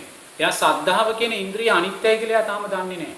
වීර්ය කියන ඉන්ද්‍රිය අනිත්‍යයි කියලා දන්නේ නැහැ. සතිය, සීය, එහෙම නැත්නම් සමාධිය, ප්‍රඥාව මෙතෙන්දි ප්‍රඥාවත් එයා තුළ වැඩෙනවා. නමුත් ඒ ප්‍රඥාවත් මහත්ව ලෞකික ප්‍රඥාව. ඒ කියන්නේ සද්ධානුසාරී, ධම්මානුසාරී කියන පුද්ගලයන් දෙදෙනා තුළ වැඩෙනා වූ ලෞකික ප්‍රඥාව එතන වැඩෙනවා. ලෝකෝත්තර ප්‍රඥාවක් නෙමෙයි. තේරෙනවද? ඒතකොට නිරේතුරු ආරෂ්ඨාංගික ලෞකික ආරෂ්ඨාංගික මාර්ගයේ ශක්තිමත් වෙන්න නිරේතුරුව මෙයා තුල සද්ධා, වීර්ය, සති, සමාධි, ප්‍රඥා කියන ඉන්ද්‍රිය ධර්මයන් පහම වැඩෙනවා. ලෞකික ඒ කියන්නේ සංස්කාරයන්ට කෙරෙහි තියෙන තෘෂ්ණාවට අදාළවයි යටත්වයි වැඩෙන්නේ. තේරෙනවද? ඒවායි විදර්ශනා නුවණින් එයා දකින්න දක්ෂ නැහැ. තේරෙනවද? ප්‍රඥාවත් එයා තුල වැඩෙනවා. සමාධිමත් හිතකුත් එයා තුළ පංච නීවරණ යටපත් වුණා වූ හිතකුත් ඇති වෙනවා. නමුත් ඒ යටපත් වුණා වූ පංච නීවරණ සහිත හිතේ අනිත්‍යයි කියලා දකින්න තාම දක්ෂ නැහැ. එයා තුළ ප්‍රඥාව සකස් වෙනවා. මොකද සම්මාදිට්ඨිය අර්ථයන් වැඩෙනවා. සම්මා සංකප්පයන්ගේ අර්ථයන් වැඩෙනවා. නමුත් ඒ ප්‍රඥාව ලෝකෝත්තර ප්‍රඥාව බවට පත් වෙලා නැහැ. විදර්ශනාමය ප්‍රඥාව බවට පත් වෙලා නැහැ. තේරෙනවද? නිරේතුරුවම වෙනස්භාවයටපත් වෙන නිරේතුරුවම පිරිහීමට භාජනය විය හැකි ලෞකික ප්‍රඥාව තමයි එයා තුළ මේ ලෞකික ආරෂ්ඨාංගික මාර්ගය තුළ වැඩෙන්නේ. දැන් සද්ධානුසාරී, ධම්මානුසාරී කියන දෙන්නාගේ මේ ඉන්ද්‍රිය ධර්මයන් සමව වැඩලා නැහැ. තේරෙනවද? සමව වැඩලා නැහැ. ඒ නිසා නිරේතුරු එයා මොකද කරන්න ඕනේ? මේ බුදුරජාණන් වහන්සේ සද්ධා, වීර්ය, සතිය කියන කාරණේ මේ මැද්දෙන් තියෙනවා. තේරෙනවද? මේ සතිය තමයි මේ කාරණා අපිට සමබර කරලා දෙන්නේ. සතිය සිහිය. තේරෙනවද? ඒතකොට කෙනෙක්ගේ තාම මේ ඉන්ද්‍රිය ධර්මයන් සම වෙලා නැත්තේ ඊට අදාළ සතිය සිහිය දුර්වලයි. තේරෙනවද? ඒතකොට සතිය සිහිය කියන්නේ ඉබේ ඇති වෙන දෙයක් නෙමෙයි. හේතුඵල ධර්මයක්. සතිය සිහිය කියන්නේ හේතුඵල ධර්මයක්. කුමක හේතුඵල ධර්මයක්ද? කල්යාණ මිත්‍රාශ්‍රය, සද්ධර්ම ශ්‍රවණය, නුවණින් මෙනෙහි කිරීම. මේ කාරණා තුනේ ඵලය තමයි සතිය සිහිය කියන්නේ. සතිය කියන්නේ. ඒතකොට කල්යාණ මිත්‍රාශ්‍රය, සද්ධර්ම ශ්‍රවණය, නුවණින් මෙනෙහි කිරීම දුර්වල නම් මේ සතිය කියන ඉන්ද්‍රිය වැඩෙන්නේ නොවැඩෙන ප්‍රමාණයට අනිත් ඉන්ද්‍රියම දුර්වල. තේරුණාද? දුර්වල. ඒ නිසා නිරේතුරුව මේ සද්ධානුසාරී, ධම්මානුසාරී කියන දෙන්න කල්යාණ මිත්‍රාශ්‍රය, සද්ධර්ම ශ්‍රවණයේ නුවණින් මෙනෙහි කිරීම තව ශක්තිමත් කරනවා. තේරුණා? කල්යාණ මිත්‍රයා කියන්නේ බුදුරජාණන් වහන්සේගේ සූත්‍රගත ධර්මයන් නිවැරදිව දේශනා කරන කෙනා. ඒතකොට ඒ තුලින් සද්ධර්මය ඇහෙනවා බුදුරජාණන් වහන්සේ දේශනා කරපු ධර්මයේ ඊට අදාළ වේ යනුනේ මෙනේ කරනවා. සංසාර බය දකින්නවා, සංසාර ගැඹුරු දකින්නවා. තේරුණා? දැකලා නිරේතුරුවම සතිය 100 දැන් එයා වර්ධනය කරගන්නවා. සතිය 100 වර්ධනය කරගන්නවා. තේරුණා? සතිය 100 වර්ධනය කරගන්නකොට මුලින්ම එයා තුළ ලෝකෝත්තර ලෞකික ආරෂ්ඨාංගික මාර්ගය තමයි වැඩෙන්නේ. තේරෙනවද? දැන් මෙයා ලෞකික ආරෂ්ඨාංගික මාර්ගය තුල මේ ඉන්නේ. තේරෙනවද? ලෞකික ආරෂ්ඨාංගික මාර්ගය තුල වැඩෙන්නේ. තේරෙනවද? ඒතකොට මෙයා තව තව කල්යාණ මිත්‍රාශ්‍රයේ සද්ධර්ම ශ්‍රවණයේ නුවණින් මෙනෙහි කරනකොට මෙනෙහි කරන්න තව තව ශක්තිමත් ආකාරයෙන් මෙයා තුල ලෞකික ආරෂ්ඨාංගික මාර්ගය වැඩෙනවා. ඔන්න දැන් මෙයා ලෞකික ආරෂ්ඨාංගික මාර්ගය ශක්තිමත් කරගෙන තමන්ගේ කුසල් ශක්තිය ශක්තිමත් කරගෙන ඒ සකස් වෙන්නා වූ සම්මා සමාධිය පංච නීවරණ යටපත් වුණා වූ හිතෙන් අන්න දැන් ලෝකෝත්තර ආරෂ්ඨාංගික මාර්ගයේ විදර්ශනා නුවණින් දකින්න. තේරෙනවද? දැන් එයා සම්මා දිට්ඨිය විදර්ශනා නුවණින් දකින්න. එයා බුදුරජාණන් වහන්සේගේ රූපකාය අනිත්‍ය කියලා දකින්න. රහතන් වහන්සේලාගේ රූපකාය අනිත්‍ය කියලා දකින්න. පටිච්ච සමුප්පන්න උපත අනිත්‍යයි කියලා දකින්න. අම්මා තාත්තාට සලකලා ලැබෙනා වූ සංස්කාර අනිත්‍ය. අන්න දැන් මොකද වෙන්නේ? නිරේතුරු අනිත්‍ය සංඥා වැඩෙනවා. අනිත්‍ය සංඥා වැඩෙන කුමක් නිසා? සමාධිය ශක්තිමත් නිසා. තේරෙනවද? දැන් අන්න සතිය 100 තියුණුයි කුසල් පක්ෂයේ වැඩිලා ලෞකික ආරෂ්ඨාංගික මාර්ගය තුල පින වැඩිලා අතීත කුසලුත් මතුවලා එනවා අතීත පින මතුවලා එනවා. අන්න දැන් සමාධිමත් හිතක් සකස් වුණා සම්මාස අන්න දැන් විදර්ශනා නුවණ මොහොත වෙනවා. ඒ සමාධිය ප්‍රඥාව මොහොත වෙනකොට මෙයා දක්ෂයි මේ සද්ධාව කියන ඉන්ද්‍රියත් අනිත්‍යයි කියලා දකින්න. තේරෙනවද? එයා දකින්නවා තෙරුවන් කෙරෙහි ශ්‍රද්ධාව කොච්චර සකස් කරගත්තත් ඒ සංස්කාර අනිත්‍යයි කියලා එයා දකිනවා. අතීතයේ බුදුරජාණන් වහන්සේලා හමුවේ බුදුරජාණන් වහන්සේලා දැකලා ශ්‍රද්ධාව සකස් කරගත්ත ඒ සංස්කාරات අනිත්‍යයි කියලා දකිනවා. මේ වීර්යය කොච්චර වීර්යයෙන් මේ මොහොතේ කටයුතු කළත් අනාගතයේ අපි අංශභාග රෝගියෙක් වෙලා ඉඳට වෙලා එක්තෙන් වෙන්නේ වෙයි කියලා එයා දකිනවා. වීර්ය අනිත්‍යභාවය දකිනවා. මේ සතිය 100ක් මේ ආකාරයෙන් තිබ්බත් අනාගතේ මම මානසික රෝගියෙක් වෙන්න පුළුවන් කියලා අන්න දකිද්දි මාත්‍යෝ නිරේතුරුව මේ පැත්තෙන් විදර්ශනා නුවණ වැඩෙනවා. වැඩෙද්දි දැන් මේ ඉන්ද්‍රිය ධර්මයන් සම වෙනවා. මේ ඉන්ද්‍රියන් ධර්මයන් සම වුණායි කියන්නේ මාත්‍යෝ නිරේතුරුව මෙයා සත්තා වීර සති සමාධි ප්‍රඥා කියන්නේ අනිත්‍ය වූ ධර්මතාවයන් පහක් කියලා දකින්න. අවබෝධ කරගන්න. දැකලා තියෙනවා. එයා දකින්නවා. එයා දැන් සද්ධාව තුළ ජීවත් වෙනවා. සද්ධාවත් අනිත්‍යයි කියලා දකින්න. බුදුරජාණන් වහන්සේත් අනිත්‍යයි කියලා දකින්න. තේරෙනවද? එයා දකින්නවා වීර්යය තුළ ජීවත් වෙනවා. අනේ මේ වීර්යයත් අනිත්‍යයි කියලා දකින්න. සතිය තුළ ඉන්නවා. සතිය 100 තුළ ඉන්නේ සතිය 100 අනිත්‍යභාවය දකින්න. එයා සමාධිගත ධානයගත සමාධියත් එයා අනිත්‍යයි කියලා දකින්න. මේ ප්‍රඥාව කියන කාරණයක් කවදා හරි දවසක අපි උතුම් රහත් ඵලයෙන් පිරිනිවි යනකොට අනිත්‍ය වෙලා යනවා කියලා දකින්න. තාම අවබෝධ කරගන්න නැහැ. ඒ දැක්ම තුල ඉඳලා එයා දැන් තෙරුවන් කරේ අචල සද්ධාවට එවි. සීලේ ආර සීලයක් ඇටියට දැන් එයාට වැඩෙනවා. අපායගාමී අකුසල් වෙන්නේ නැහැ. තේරෙනවද? අපායගාමී අකුසල් වෙන්නේ නැහැ. දැන් මේ දැක්ම තුල එයා පංච උපාදානස්කන්ධය අනිත්‍යභාවය දකින්න. දැන් අන්නේ සෝවාන් ඵලයටපත් වුණා. දැන් ඉන්ද්‍රිය ධර්මයන් පහ සමයි. තේරෙනවද? ඉන්ද්‍රිය ධර්මයන් පහ සමයි. දැන් මේ ඉන්ද්‍රිය ධර්මයන් පහ සම වුණාට පස්සේ ආයිමත් මෙයාට සද්ධාව ගැන සීලය ගැන හොයන්න යන අවශ්‍යතාවය නැහැ. මොකද දැන් සද්ධාව අචල සද්ධාව බවට පත් වෙලා. සීලය ආර සීලයක් බවට. එහෙනම් දැන් මෙයා මොකද්ද කරන්නේ? සෝවාන් ඵලයටපත් වෙච්ච කෙනා පංච උපාදානස්කන්ධයේ අනිත්‍යභාවය නැවත දකිමින් ඉන්නවා. එච්චර එයාට වෙන කරන්න විශේෂ නැහැ. ඒතර පංච උපාදානස්කන්ධයේ අනිත්‍යභාවය නැවත වඩමින් ඉද්දී නිරේතුරුවම මේ සද්ධා වීර්ය සති සමාධි ප්‍රඥා කියන ධර්මතාවයන් පහම නිරේතුරුවම විදර්ශනා නුවණ මුසු වෙමින් වැඩෙනවා. විදර්ශනා නුවණ මුසු වෙමින් වැඩෙනවා. තේරෙනවද? මේ විදර්ශනා නුවණ මුසු වෙමින් වැඩෙන්න නිරේතුරුවම එයා සකුදාගාමි අනාගාමි අරියත් කියන තැනට ඉස්සරහට යනවා. නමුත් ඒ දෙකම තියෙන්නේ තෙරුවන් කෙරෙහි ශ්‍රද්ධාව පිළිබඳවත් සීලය පිළිබඳවත් විතර නෙමෙයි. එයාට තියෙන එකම විශේෂ පංච උපාදානස්කන්ධය අනිත්‍යභාවය විතරයි. එයා අචල ශ්‍රද්ධාවත් පංච උපාදානස්කන්ධය අනිත්‍යභාවයට දානවා. ආර්ය සීලය පංච උපාදානස්කන්ධය අනිත්‍යභාවයට දානවා. දාලා නිරේතුරුවම මේ පංච උපාදානස්කන්ධය කියන කාරණයක් අනිත්‍යයි කියන තැනට දාලා මේ කාරණා පහ බල ධර්මයන් හැටියට වඩා ගන්නවා. එතකොට මේ බල ධර්මයන්ගේ උච්චම තැන තමයි උතුම් රහත් ඵලය කියන්නේ. තේරෙනවද? රහත් ඵලයටපත් වුණ කෙනා සද්ධා, වීර්ය, සති, සමාධි, ප්‍රඥා කියලා කියද්දිම ඊළඟ චිත්තය අනිත්‍යයි කියලා සකස් වෙලා ඉන්නේ. ඊළඟ චිත්තය අනිත්‍යයි කියලා සකස් වෙලා ඉන්නේ. එයා දකින්න අතීත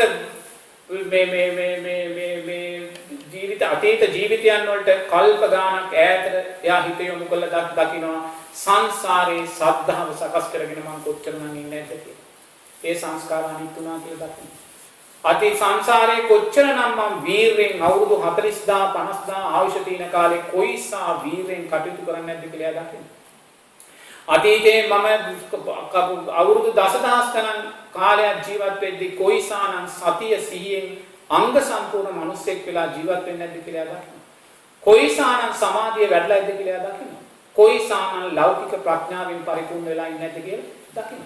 නමුත් ඒ සෑම සංස්කාරයකම අනිත්‍යභාවය, ඒ සංස්කාරයන්ගේ අනිත්‍යභාවය දකිනවා වගේම මේ සියල්ලම බලධර්ම හැටියට පරිපූර්ණ කළා වූ උත්තමයන් වන රහතන් වහන්සේලා කෝටි ප්‍රකෝටි ගානක් අතීතයේ වැඩ හිටියා. ඒ සෑම බලධර්මයක්ම අනිත්‍යයි කියලා දකින්න. තේරෙනවද? එතන තමයි ඉන්ද්‍රිය ධර්ම බලධර්ම කියන්නේ. බලධර්ම අවසන් වෙන්නේ උතුම් රහත් ඵලයටපත් වෙච්ච එක. රහතන් වහන්සේ තුල වැඩෙන්නේ ආයිමත් ධර්මයක් නැහැ. එයා බලධර්මත් අනිත්‍යයි කියලා දැකලා තියෙනවා. එයා බලධර්ම අනිත්‍යයි කියලා දැකලා කියන්නේ රහතන් වහන්සේ කියන්නේ අනිත්‍ය ධර්මයක් කියලා දකින්න. අපි හාමුදුරනේ දැන් සමාජයේදී ඔබ වහන්සේ දකින්න විදිහට වැඩියෙන්ම කතා කර යුත්තේ කුමන ධර්මතාවයක්ද මේ මාර්ගය අපේ වැඩෙන්න නම් අපේ හාමුදුරනේ?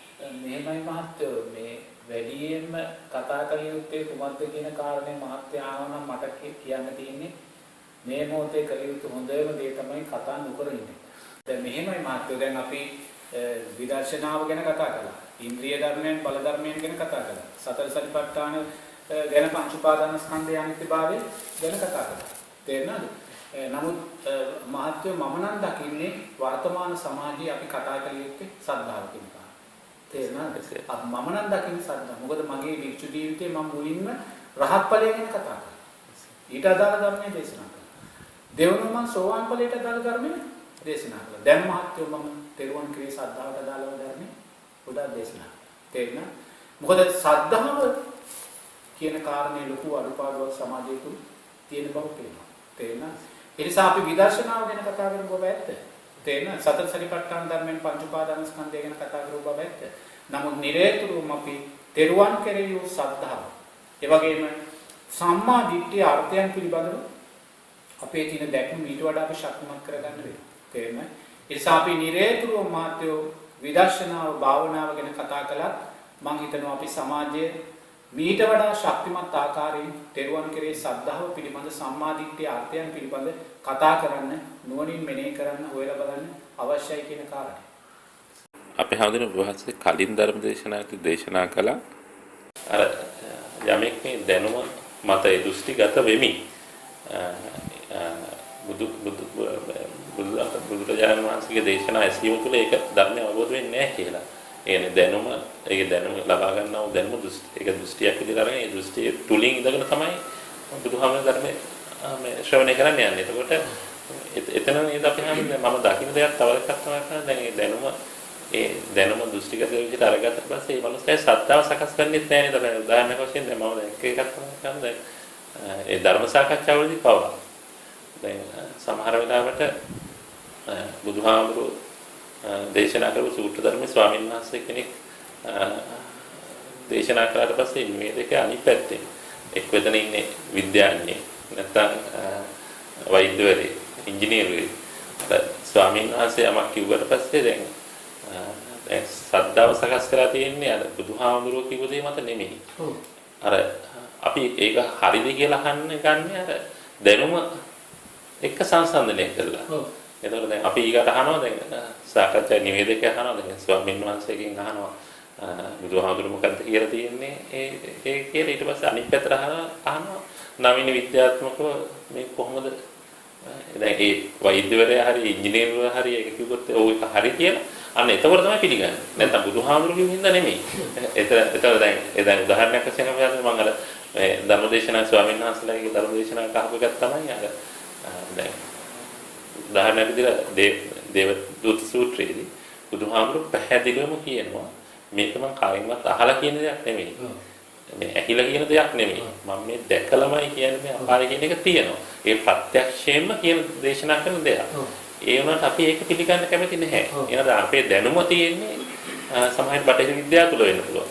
අපි එතකොට එතන දේවල් අපි අරම කිව්වට පස්සේ බුදුහාමුදුරුවෝ දේශනා කරනවා පිළිගත්තේ නැති වුණාට සමහර විට දැන් විද්‍යාඥයෙක් අපි හිතමු වතුර හැදිලා තියෙන්නේ ඔක්සිජන් පරමාණු දෙකක් කවදාකවත් හයිඩ්‍රජන් පරමාණු දෙකක් වැන්ඩවාල් බන්ධන කෝනික සම්බන්ධ වෙලා ඒක කවදාකවත් ඒ විද්‍යාඥයා දැකලත් නැහැ. එහෙනම් අපි ඒක පිළිගන්නවා. ඒතර අපේ ශ්‍රද්ධාව තියෙන්නේ දැකලා නැති වුණත් අපේ ශ්‍රද්ධාව තියෙන අර බටහිර දැනුම මත. එහෙනම් බුදුහාමුදුරුවෝ දැකලා ප්‍රත්‍යක්ෂයෙන් කියන දේ අපි පිළිගන්න කැමති නැහැ. දැන් ඒ වගේම අපි කරන අපි දැනුමට කොච්චර වහල් වෙලා අර ශ්‍රද්ධාව නැති වුණාද කියලා කිව්වොත් අපි බුදුහාමුදුරුවෝ කියන දේත් අර වෛද්‍යවරයෙක් හරි ඉංජිනේරයෙක් හරි බටහිර විද්‍යාඥයෙක් කිව්වොත් තමයි පිළිගන්නේ. අර ශ්‍රද්ධාව තියෙන්නේ අර දැනුම නිසා වහන්සේලා දැන් මෙතන කිව්වා අර දෘෂ්ටිගතව මේ බුදුහාමුදුරුවෝ ධර්ම දේශනාව කවදාකවත් අහලා තේරුම් ගන්න බෑ කියලා. ඒතකොට ඒ ශ්‍රද්ධාව නේද අපි හඳුන්නේ නැත්තේ. ඒ දැනුම මත දෘෂ්ටිගත වීම තුල. කොහොමද එතනකින් අනිවාර්යයෙන්ම උතන ඔය පටිච්චසමුපාදයටයි ඔය ප්‍රශ්න දාන්න වෙන්නේ. එසේ. ඒ පටිච්චසමුපාදේ ප්‍රශ්නේ දාපුවම පටිච්චසමුපාදෙන් උතන මතු කරලා ගන්න තියෙන තැන තමයි මේ තෘෂ්ණාපච්චය උපාදාන. තේරෙනවද? තෘෂ්ණාව නිසා සකස් වෙන බැඳීම. වෙන දෙයක් නැහැ. තේරෙනවද? තෘෂ්ණාව නිසා සකස් වෙනා වූ බැඳීම. මොකටද බැඳියන්නේ? එක්කෝ කාමයන්ට බැඳියනවා. තේරෙනවද? එක්කෝ දෘෂ්ටීන්ට බැඳියනවා. මතවාදයන්ට බැඳියනවා. සීලවෘතියන්ට බැඳියනවා. තේරෙනවද? එතකොට දැන් මේ බැඳී යාම කියන්නේ මොකද ධර්මතාවය? තේරෙනවද? එතකොට මේ ධර්මතාවයේ සකස් වුනේ කුමක් නිසාද? කුමක් නිසාද උපාදානය සකස් වෙන්නේ? තෘෂ්ණාපච්චය උපාදාන. තේරෙනවද? තෘෂ්ණාව නිසා උපාදානය සකස් කරගත්තා. තේරෙනවද? ඒතකොට මේ උපාදානයේ තියෙන තාක්කල් වැරදි දෘෂ්ටීන්, වැරදි මතවාද, වැරදි මිත්‍යා මතයන්ට අදාළව භවය සකස් කරගන්නවා. තේරෙනවද?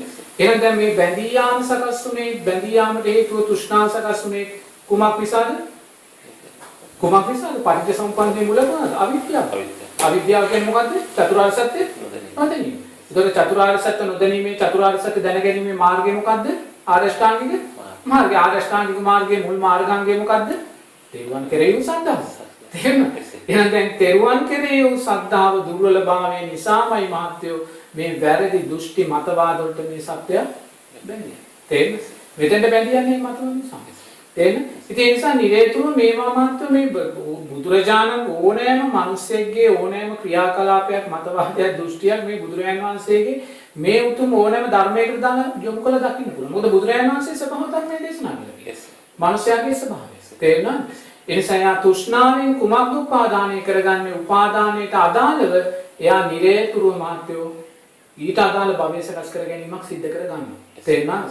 ඒ නිසා අපි දක්ෂ වෙන්න ඕනේ තෙරුවන් කෙරෙහි ශ්‍රද්ධාව තුල, ඒ කියන්නේ අවිද්‍යාව තුල, අවිද්‍යාව ප්‍රහීන කිරීමේ මාර්ගය තුල අපි ආරෂ්ඨාංගික මාර්ගය තුල ශක්තිමත් වෙනකොට තෙරුවන් කෙරෙහි ශ්‍රද්ධාව අපි ශක්තිමත් කරගන්නවා.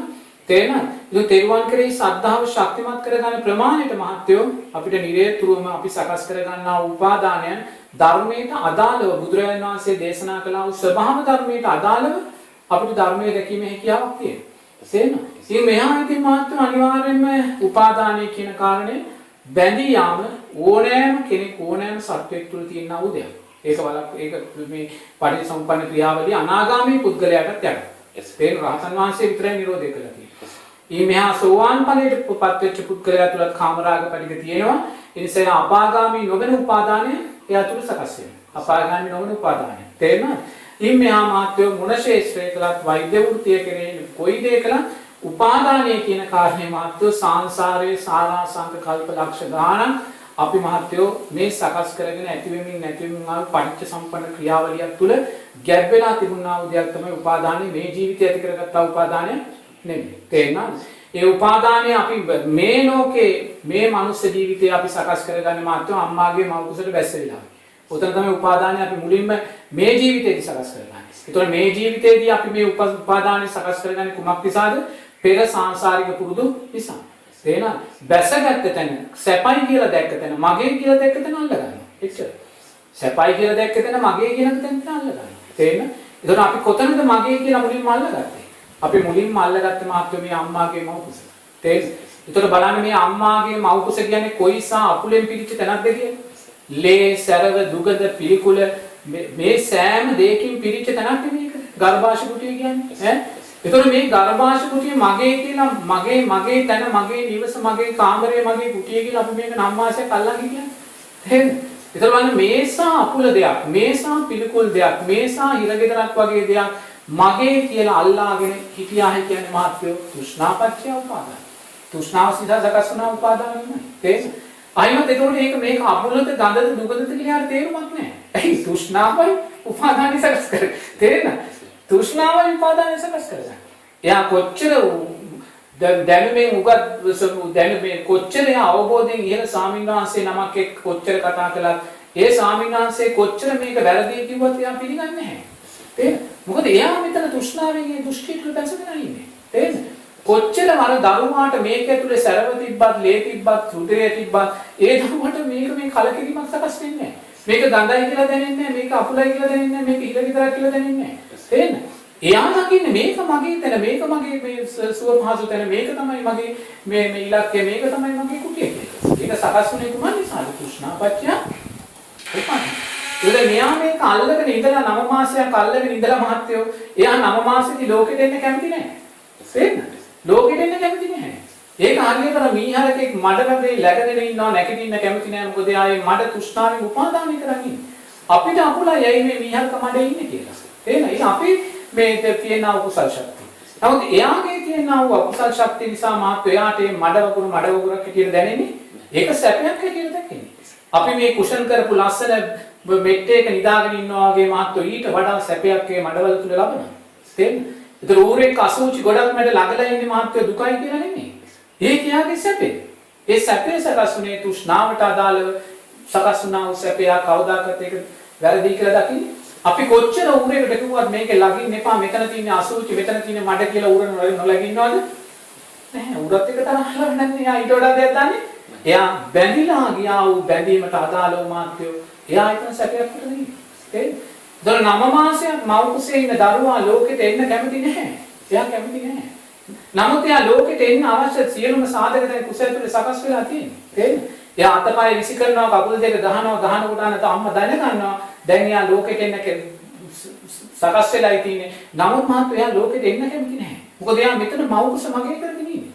මේක මගේ තැන මේක තමයි මගේ සැබෑම තැන කියන එක තමයි හිතාගෙන එයා හිටියත් නමුත් ඉන්නකොට අන්න අම්මා තුල උපාදානයක් සකස් වෙනවා. දැන් ඔතන තමයි උතන එන්නේ. දැන් ඔන්න අම්මා තුල උපාදානයක් සකස් වෙනවා. මොකද අම්මාගේ උපාදානය තෘෂ්ණාව නිසා දරුවාගේ මූණ බලන්න ඕනේ, දරුවා මගේ කරගන්න ඕනේ, දරුවා ලෝකෙට බිහි කරන්න ඕනේ කියන අන්න අම්මා තෘෂ්ණාව සකස් කරගන්නවා. තේරෙනවද? දැන් මෙතන අම්මාගේ උපාදානයක් දරුවාගේ උපාදානයක් අතර ඝට්ටනයක් තමයි තියෙන්නේ. දරුවා උත්සාහ ගන්නවා කුස තුල රැඳී ඉන්න.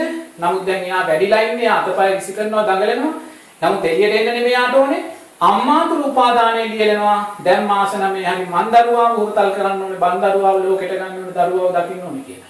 ඔය උපාදාන දෙක අතර ඝට්ටනයක් තමයි දරුවෙක් ලෝකෙට බිහි වෙනවා කියන්නේ. අපි උතන තමයි මුලින්ම හිටියේ. තේරෙනවද? ඒතකොට මේ උපාදානය තුල මහත්වෝ දරුවාගේ උපාදානයත් අම්මාගේ උපාදානයත් අතර ශක්තිය වැඩි කාගේ උපාදානයද? අම්මාගේ උපාදානය. තේරෙනවද? ඒතකොට අම්මාගේ උපාදානයේ ශක්තිය වැඩි නිසා අම්මා අර අපි කියනවානේ තටමනවා දඟලනවා වේ කරනවා. ඒ උපාදානයේ බලෙන් දරුවාගේ උපාදානයේ කඩලේ කියන ගන්නවා. තේරෙනවද? ඒතකොට එතන තමයි මහත්වෝ අපි මේ ලෝකෙට ආවාට පස්සේ අපේ උපාදානයේ මහත්වෝ මේතන සැපයි මේතන හොඳයි මේතන මගේ තන මේක තමයි මගේ කුටිය කියලා මහත්වෝ අපි උපාදානය කරගත්තේ මේ පිළිකුල් සාගත ගර්භාෂය. ඒක තමයි උපාදානයේ ස්වභාවය. එතෙන් තේරුම් ගන්න. ඒ තෘෂ්ණාව නිසා සකස් වුණා තෘෂ්ණාව සකස් වුණේ කොහොමද? වේදනාව නිසා, පස්සේ නිසා. තේරෙනවද? දැක්කා, ඇසුණා, දැනුණා මේ දැක්ක දේ, ඇසුණ දේ, දැනුණ දේ තෘෂ්ණාවෙන් තෙක්කලා. තේරෙනවද? එතනින් උපාදානය සකස් කරනවා. දැන් අම්මාගේ උපාදානයත් මෙතනින් ක්‍රියාත්මක වෙනවා. දරුවාගේ උපාදානයත් දෙක තුල දරුවා ඇතුලේ ඉන්න හදනවා, අම්මා එළියට ගන්න හදනවා. අම්මාගේ උපාදානයේ ශක්තිය වැඩි, අන්න දරුවා ලෝකෙට බිහි වෙනවා. තේරෙනවද? එතකොට මේ දරුවා ලෝකෙට බිහි වෙද්දී බෙරිහන් දීගෙන කෑ ගහගෙන යා බිහි වෙන්නේ ඇයි? මගේ තනින් මා උදුරලා ගත්තායි කියන වේදනාව විරෝධය තමයි අපාය. විරෝධේ පාගන ද්වේෂය පාගන තමයි යා ලෝකෙට එන්නේ. තේරෙනවද? ඔය එන ගමනේදී කොතන හරි පොඩ්ඩක් වැරදුනොත් මහත්තයෝ අන්න දොස්තර මහත්තයාගේ උපාදානය අතර ගන්නවා. තේරෙනවද? දොස්තර මහත්තයා අන්න එතනදී යාගේ උපාදානය මම තමයි දැන් මෙතන ලොක්ක කියලා අන්නේ ඔපරේෂන් කරලා සැත්කම් කරලා සීසර් කරලා ඔය තියෙන එයාගේ දක්ෂභාවය මත එයා ඒක කරනවා. තේරෙනවද? ඒතර නර්ස් නෝනාගේ දක්ෂභාවය මත එයාගේ උපාදානය තුලින් එයා ගන්න දෙයක් දෙන්න තියෙන එයාගේ උපාදානය තුල එයා ක්‍රියාත්මක කරනවා. ඇටෙන්ඩන්ට් නෝනා එයාගේ උපාදානය තුල ඒතර මහත්ම මේ සෑම දෙයක්ම සෑම කෙනෙක්ගේම මේ ක්‍රියාත්මක භාවයන් තෘෂ්ණාපච්චය උපාදාන. තෘෂ්ණාව නිසා සකස් වුණා පැතිය. තේරෙනවද? ඉතින් ඔතනදීම තමයි මහත්ය කියපු කාරණේ මතු කරගන්නවා. ස්වාමි බුදුරජාණන් වහන්සේ ධර්මයේ දේශනා කළා. එතන අසන කෙනා වෙනත් දෘෂ්ටීන් තුල නම් ඉන්නේ මහත්යෝ. නිරේතුරුව මේ දෘෂ්ටිය සකස් වුණේ අර උපාදානය නිසාමයි. දෘෂ්ටිය කියන උපාදාන බැඳියා. ඒතර බැඳියාම සකස් වුණේ කුමක්ද කියන එක නිසාද කියන කාරණේ හොයනවා. තෘෂ්ණාව නිසා. තෘෂ්ණාව. කුමක් කෙරේ තෘෂ්ණාව? රූපය කෙරේ, වේදනාව කෙරේ, සංඥාව කෙරේ, චේතනාව කෙරේ, විඥානය කෙරේ. මේ මමේ කියලා ගන්නා උදැති දෘෂ්ටිය කෙරේ. තේරෙනවද? ඒතකොට මේ තෘෂ්ණාව තියෙන තාක්කල් මහත්යෝ අර දරුවා ගර්භාෂය මාලිගාවක් හැටියට දකිනවා වගේ තමයි අරයාගේ ස්වභාවය. එයා ඒ දෘෂ්ටිය මාලිගාවක් හැටියට දකින්නේ. එයා දකින්නේ මේක දෙයනේ මේ දෘෂ්ටිය දරාගෙන ඉන්න තාක්කල් මං සතර අපායටමයි වැටෙන්නේ සතර අපායටම වැටෙන්නේ දන්නේ නැහැ. දරුවා අර පිළිකුල් සහගත ගර්භාෂය තුල රාජ මන්දිරයක ඉන්නවා කියන කාරණේ තුල තියෙනා වූ චේතනාව තමයි උතරින් මතු කළ ගන්න. තේරෙනවද? නමුත් එහෙනම් මේ සියල්ල මේ විදිහට සකස් වෙන්නේ කුමක් නිසාද? තෘෂ්ණාමච්ඡය උපාදානං. එහෙනම් මීට මුල් වෙන්නේ මොකද්ද? අවිද්‍යාවමයි. අවිද්‍යාව නිරෝධය කිරීමේ මාර්ගයේ සම්මා දිට්ඨිය තුල ශක්තිමත් වෙනකොට තමයි මහත්යෝ අපි යම් ප්‍රමාණයකට මේවයි නිරෝධභාවය මතු කළ දකින්නේ. ඒතර අවිද්‍යාව නිරෝධය කිරීමේ මාර්ගය තුල ආරෂ්ඨාංගික මාර්ගය තුල ශක්තිමත් නොවන තාක්කල් මහත්යෝ අපි ඉස්සරහට කොච්චර දෘෂ්ටි දරාගෙන මහත්මෙක් ආවත් එයත් එක්ක අපි ගැටලා වැඩ නැහැ. හේතුඵල ධර්මයක් මොකක්වත් නැහැ. තේරෙනවද? හේතුඵල ධර්මයක් කරන්න දෙයක් නැහැ. අපිත් උතෙන් තමයි අතීතේ හිටියේ. අම්මාගේ අර පිළිකුල් සාගත ගර්භාෂයේ රාජ මන්දිරයක් හැටියට සැපසේ හිටිය කෙනෙක් තමයි මහත්යත් මම. තේරෙනවද? ඉතින් ඔතන තමයි අපිත් හිටියේ. අපි නොදන්නාකම නිසා. නමුත් දැන් අපි දන්නවා දෙයියනේ අපි රාජ මන්දිරයක් හැටියට මගේ කරගෙන 9 මාසයක් අම්මාගේ කුස ඇතුලේ හිටියා. ඒ කුස ඇතුලේ මේ වගේ පිළිකුල් සහගත දෙයක් කියලා දැන් අපි දන්නවා. ඒ නිසා ආයිමත් අපි ගර්භාෂයට ආදරය කරන්නේ නැහැ. ගර්භාෂය කෙරේ උපාදානයක් තෘෂ්ණාවක් අපි නැවත සකස් කරගන්නේ නැහැ. තේරෙනවද? ඒතකොට නමුත් දැන් අපි දන්නේ කුමක් නිසාද? අවිද්‍යාව නිරෝධ කිරීමේ මාර්ගයේ ගමන් කරමු නිසා. තේරෙනවද? ඒ නිසා අවිද්‍යාව නිරෝධ කිරීමේ මාර්ගයේ ගමන් කිරීමෙන් තොරව මහත්යෝ කවදාකවත් මහත්යා ඔය කියනා වූ දෘෂ්ටි සාගත පින්වතුන්ලාගේ දෘෂ්ටින් ගැලවෙන්න ක්‍රමය ඒ හේතුඵල ධර්මය. මොකොත් නෑ. බොහොම ධර්මයේ ඒකයි කිව්වේ බුදුරජාණන් වහන්සේ ස්වභාව ධර්මයේ දේශනා කරලා තියෙන්නේ අස්වභාව ධර්මයක් නෙමෙයි ස්වභාව ධර්මයේ තුල මහත්වයේ ඕනෑම ප්‍රශ්නයක් ඕනෑම මතවාදයක් මේකට දාලා නිරෝධ කරගන්න පුළුවන්. අපි හඳුනන දැන් එතකොට වහන්සේ දේශනා කරන විදිහට මට හිතෙනවා මේ අපේ තියෙන අකුසලයක්ද කියලා. අපි අකමැති දෙයක් අපිට දකින්න සිද්ධ වෙන්නේ අපේ අකුසල විපාක. ඒ කියන්නේ අපේ දැන් අපේ පොඩි කාලේ ඉඳන්ම අධ්‍යාපන ක්‍රමයෙන් සකස් වෙලා තියෙනවා. ඔව්. දැන් උදාහරණයක් විද්‍යාත්මක ක්‍රමය කියලා එහෙම දැන් අපේ මනසට දානවා ටිකක් එක මහා ශ්‍රේෂ්ඨ අභිමානවත් විදිහට දානවා මේ විද්‍යාත්මක ඕන දෙයක් විද්‍යාත්මක දකින්න. එහෙම කියලා ක්‍රමයක් දානවා. එතන තියෙන හිම්පිරින් පංච උපාදාන ස්කන්ධයක් හදලා ඒ ක්‍රමයේ තුල තියෙන්නේම හොඳට බලාගෙන හිටියොත් අපි හන්නේ අපිට පොඩි කාලේ ඉඳන්ම හිතට දාන ක්‍රමේ තමයි පංච උපාදාන ස්කන්ධයක් හදලා ඒ පංච උපාදාන ස්කන්ධ ආයතව පංච උපාදාන ස්කන්ධකින් තහවුරු කරලා අවිද්‍යාව තහවුරු කරන ක්‍රමය කියන්නේ පරීක්ෂණ උදාහරණ කියනවා ඒ වචන කියනවා පරීක්ෂණය නිරීක්ෂණය නිගමනය කියලා. දැන් පරීක්ෂණය කරලා කියන්නේ පංච උපාදාන ස්කන්ධ හදන එක. ඒක නිරීක්ෂණය කළා වෙනවා මේක අර පංච උපාදාන ස්කන්ධ ගැලපෙනවා ඉස්සර එකත් එක්ක. නිගමනය කියලා කියන්නේ තන්දිමුන අර අවිද්‍යාවෙන්ම මොකක් හරි එකක් තහවුරු කරගන්නවා. දැන් එහෙම සංකල්ප වශයෙන් අපට පොඩි කාලෙම ලැබෙන මේ අධ්‍යාපන කියන්නේ විශේෂයෙන්ම බටහිර අධ්‍යාපන ක්‍රමය තුල. ඒකට පුරුදු වෙච්ච අපි බුදුදහමත් දකින්න බලාපොරොත්තු වෙන අපේ අඳින අර පරීක්ෂණයකට දාලා ඒ වගේ එහෙම කරන්න බෑ.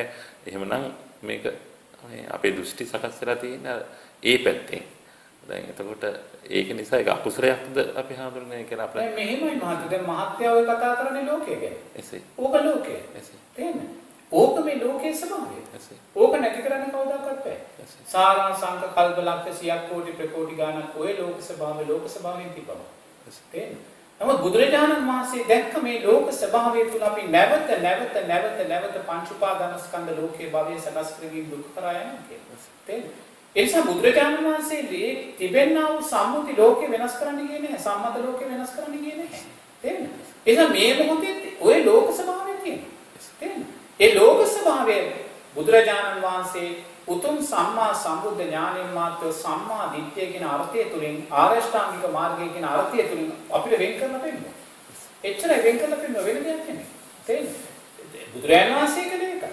ඒ නිසා ලෝකයේ ස්වභාවය ගැන මහත්යෝ කියන්නේ නමුත් ඔය ලෝකයේ ස්වභාවය මහත්යෝ කවදාකවත් කාටවත් නැති කරන්න පුළුවන් කම නැහැ. තේරෙනවද? ඔය ලෝකයේ ස්වභාවය වැරදි කියන කාරණය දුකයි කියන කාරණය මතු කරලා පෙන්වන්න තමයි බුදුරජාණන් වහන්සේ නමක් ලෝකෙට පහළ වෙන්නේ. තේරෙනවද? ලෝකෙට පහළ වෙන්නේ. ඉතින් මේ ලෝකෙට පහළ වුණත් මහත්යෝ ආස්වාදයටම ගිජු සමාධිය මහත්යෝ කවදාකවත් විස්තරණයක් ගැන එහෙම නැත්නම් ආදීනවයක් ගැන කතා කරන ධර්මයකට කැමති වෙන්නේ නැහැ. කැමති වෙන්නේ නැහැ. ඒකයි දකින්න. තේරෙනවද? ඒකයි දකින්න. ඒ නිසා නිරේතුරුම බුදුරජාණන් වහන්සේගේ ධර්මයේ නිරේතුරුම ආස්වාදයේ වගේම මාත්‍ය ආදීනවයක් නිස්සරණයක් කියන කාරණා දෙකම කතා කරනවා. දෙකම කතා කරනවා. තේරෙනවද? ඒ නිසා බුදුදහම කියන කාර්යයට මාත්‍ය මේ කාමයන්ට ලැබී වූ පින්වත් මනුෂ්‍ය ජනතාව මාත්‍ය කවදාකවත් කැමැත්තක් දක්වන්නේ නැහැ. ඒක හේතුඵල ධර්ම. ඒක හේතුඵල ධර්ම. තේරෙනවද? මොකද ඒගොල්ලෝ ආදීනවයක් ප්‍රකාශනයට කැමති නැහැ. තේරෙනවද? මේ ලෝකයේ කිසිම ශාස්ත්‍රුන් වහන්සේ කෙනෙක් ආදීනවයක් නිස්සරණයක් කොතනකවත් දේශනා කළා නැහැ. ඒ නිසා ආදීනවේ නිස්සරණය මතු කරන්නේ නැති ධර්ම වලට තමයි ඒගොල්ලෝ කැමති. තේරෙනවද? ඒගොල්ලෝ කැමති. නමුත් ඒගොල්ලෝ දන්නවා මේ බුදුරජාණන් වහන්සේගේ ධර්මයේ වෙන කිසිම ධර්මයකට පසුබාන්නේ නැහැ කියලා. තේරෙනවද? අභිභවායන්න බෑ කියලා. ඒ නිසාම දැන් ඒගොල්ලෝ මොකද කරන්නේ? කාමයට කැමැති භාවයේ තියෙනවා, ඒ කෙරේ තෘෂ්ණාව තියෙනවා. ඒ නිසා ඒගොල්ලන්ට අවශ්‍ය විකෘති වූ ධර්මයක් බුදුදහම වශයෙන් එළියට දාන්න. එච්චරයි වෙන දෙයක් නැහැ. තේරෙනවද? ඒ කියන්නේ කාමයන්ට තියෙන ලැබිභාවය, රූපයේ තියෙන රූපයේ තියෙන ආස්වාදය, කාමයන්ට තියෙන ආස්වාදය, වේදනාවට තියෙන ආස්වාදයේ බලවත් භාවය නිසා ඒගොල්ලෝ හදන්නේ මේ බුදුදහම අර වෙනස් ධර්මයක් හැටියට ලෝකෙට දෙන්න. තේරෙනවද? එතනත් ඒ කාම තෘෂ්ණාව තමයි ඒකෝ. තේරෙනවද? නමුත් මේ දෙන මොහොතක් පාසා මාත්‍යෝ නිරේතුරුම මේගොල්ලෝ බරපතල එක පැත්තකින් මිත්‍යා දෘෂ්ටික භාවයට අදාළව කුසල රැස් කර ගන්නවා. ඒ වගේම ඒවා නිසා ගැටෙන අනිත් පැත්තෙන් ජනතාව නිරේතුරුම තව පංච නීවරණ වැඩි කරගෙන ඒගොල්ලෝ ශාසනය අයින් කර ගන්න ගමනක් යනවා. දැන් ඔතනදී මාත්‍යෝ දෘෂ්ටි මතවාද කියන කාරණා වර්තමාන සමාජයේ තියෙනා වූ දෘෂ්ටි මතවාද ඒ වගේම බුදුරජාණන් වහන්සේ ඉක්මවා ගිහිල්ලා නවීන විද්‍යාවට තැන දීලා දකින්නා වූ මනෝභාවයන් තේරෙනවද? මේවා දකිද්දි මාත්‍යෝ අපි ධර්මයේ දකින්න. දැන් උතන සමාජයේ තියෙන වැරද්ද මේක තමයි. තේරෙනවද? අපි යන්න හදන්නේ අත්පල් බැඳගෙන. එහෙම නැත්නම් අපි යන්න හදන්නේ සමාජය හදාගෙන. තේරෙනවද? මේ සමාජය හදනවායේ අත්පල් බැඳගෙන යනවායේ ධර්මයේ මේ ශක්තිමත් කරනවායි කියන සිතුවිලි මහත්වෝ පංච උපාදානස්කන්ධයක් මුත්‍ල දකින්න. තේරෙනවද? ඒක තෘෂ්ණාව නිසා සකස් කර ගන්නා වූ පංච උපාදානස්කන්ධය. තේරෙනවද? එතන කිසිම ප්‍රඥාවට අදාළ ධර්මතාවයක් වැඩිලා නැහැ. තේරෙනවද? එයා දකින්නේ නැහැ මේ සම්මා සම්බුද්ධ ශාසනයත් අනිත්‍ය වූ ධර්මතාවයක් කියන කාරණය දකින්නේ. එයා දකින්නේ සාරා සංඝ කල්ප ලක්ෂ ගානක් පාරමී දම් පුරලා මේ අවබෝධ කළා වූ සම්මා සම්බුද්ධ ඥානය අවුරුදු 40ක් වැනි කෙටි කාලයක් තිබ්බා වූ අනිත්‍ය වූ ධර්මතාවයක් කියලා දකින්නේ නැහැ. තේරෙනවද? ඒ නොදැක්ම නිසාම මාත්‍යෝ නිරේතුරුවම මේ ශාසනය රැකෙන්න ඕනේ, සමාජය හදන්න ඕනේ, අත්වල බැඳගෙන මේකට යන්න ඕනේ කියන කාරණා තුලින් ඉඳන් අපි ලෝකේ දකින්න. මේ කතා කරන්නේ මායයයි කියන කාරණය, පංච උපාදානස්කන්ධ මායයයි කියන කාරණේ අපි නිරේතුරුවම දකින්නේ නැහැ. තේරෙනවද? ඒ නිසා මේ මොහොතේ සමාජයේ මාත්‍යෝ මේ ආකාරයෙන් මේ කියනා වූ දෘෂ්ටි මතවාද දකිද්දී අපි සතුටු වෙනවා. අපි සතුටු වෙනවා. මොකද බුදුරජාණන් වහන්සේගේ කාලේ දෘෂ්ටි මතවාද 68ක් 62ක් තිබ්බා. තේරෙනවද? දෘෂ්ටීන් 62ක් එක්කයි බුදුරජාණන් වහන්සේගේ මේ උතුම් ධර්මයේ ලෝකයට දේශනා කළේ.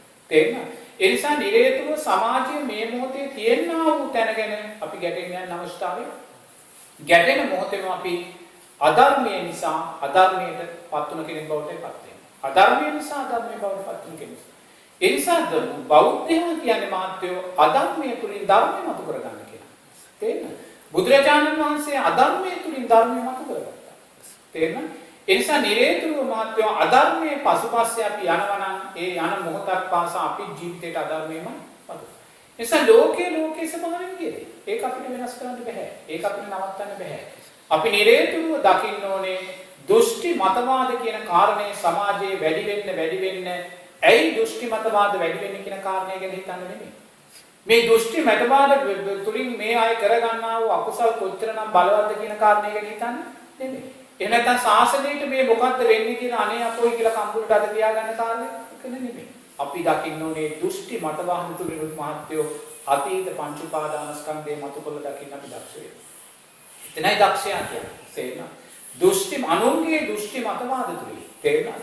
අනුන් බුදුරජාණන් වහන්සේට කරන්නා වූ අගෞරවයන් තුලින් අනුන් ධර්මයට කරන්නා වූ මදිපුංචිකම් තුලින් අපි නිරේතුරුව දෘෂ්ටි මතවාදයන් තුලින් අනුන් තුලින් අපි අධර්මයේ තුලින් අපි පංච උපාදානස්කන්ධයේ අනිත්‍යභාවය දකින්න. තේරෙනවද? අතීත පංච උපාදානස්කන්ධයේ අනිත්‍යභාවය මතු කොල්ල දකින්න. තේරෙනවද? ඒ අතීත පංච උපාදානස්කන්ධයේ අනිත්‍යභාවය මතු කරලා ගනිද්දී මෙවැනි දෘෂ්ටි මතවාද නිසා අතීතේ ඇති කරගත්තා වූ මිනිසයා ඇති කරගත්තා වූ අකුසල් සංස්කාර නිසා අවුරුදු ලක්ෂ ගණන් කල්ප ගණන් දීර්ඝ වූ අබුද්ධෝත්පාද කාල උදා වුණ හැටි අපි මුලින් දකිනවා. එයි අනාගතයේ දීර්ඝ අබුද්ධෝත්පාද කාලයක් අවුරුදු ලක්ෂ 25කට වැඩිය දීර්ඝ අබුද්ධෝත්පාද කාලයක් අනාගතයේ තියෙනවා. එතන මේ දීර්ඝ අබුද්ධෝත්පාද කාලය කියන්නේ කුමක ඵලයක්ද? මේ ධර්මයට එරෙහිව දෘෂ්ටි ගත්තා වූ මිනිසෙන් කරන්නා වූ අකුසල වල ඵලය. වෙන දෙයක් නෙමෙයි. ඒ අකුසල වල ඵලයයි මේ අබුද්ධෝත්පාද කාලයක් කියන්නේ. එනම් බලන්න සංසාරේ දෘෂ්ටි මතවාද නිසා ධර්මයට එරෙහිව ගත්තා වූ දෘෂ්ටි මතවාද නිසා බුදුරජාණන් වහන්සේ දෙවෙනි තැනට දාලා අනිකුත් අය පළවෙනි තැනට ඔසවා තැබීම නිසා කොයිසා සංසාරේ අපි අකුසල් කරගන්නද කියලා දකින්න. දැස් දෙක පියාගෙන අනුන් තරන්නා වූ දෘෂ්ටියට දොස් කියන්නේ නැහැ. ඒක අපිට වැඩක් නැහැ. ඒ උනා ඒ යාගේ ස්වභාවය. අපිට නිවැරදි කරන්න අවශ්‍ය නැහැ. මොකද මම තාම නිවැරදි වෙලා නැහැ. මම තාම නිවැරදි වෙලා නැත්නම් ලෝකයා නිවැරදි කරන්නේ අපිට අදාළ දෙයක් නෙමෙයි.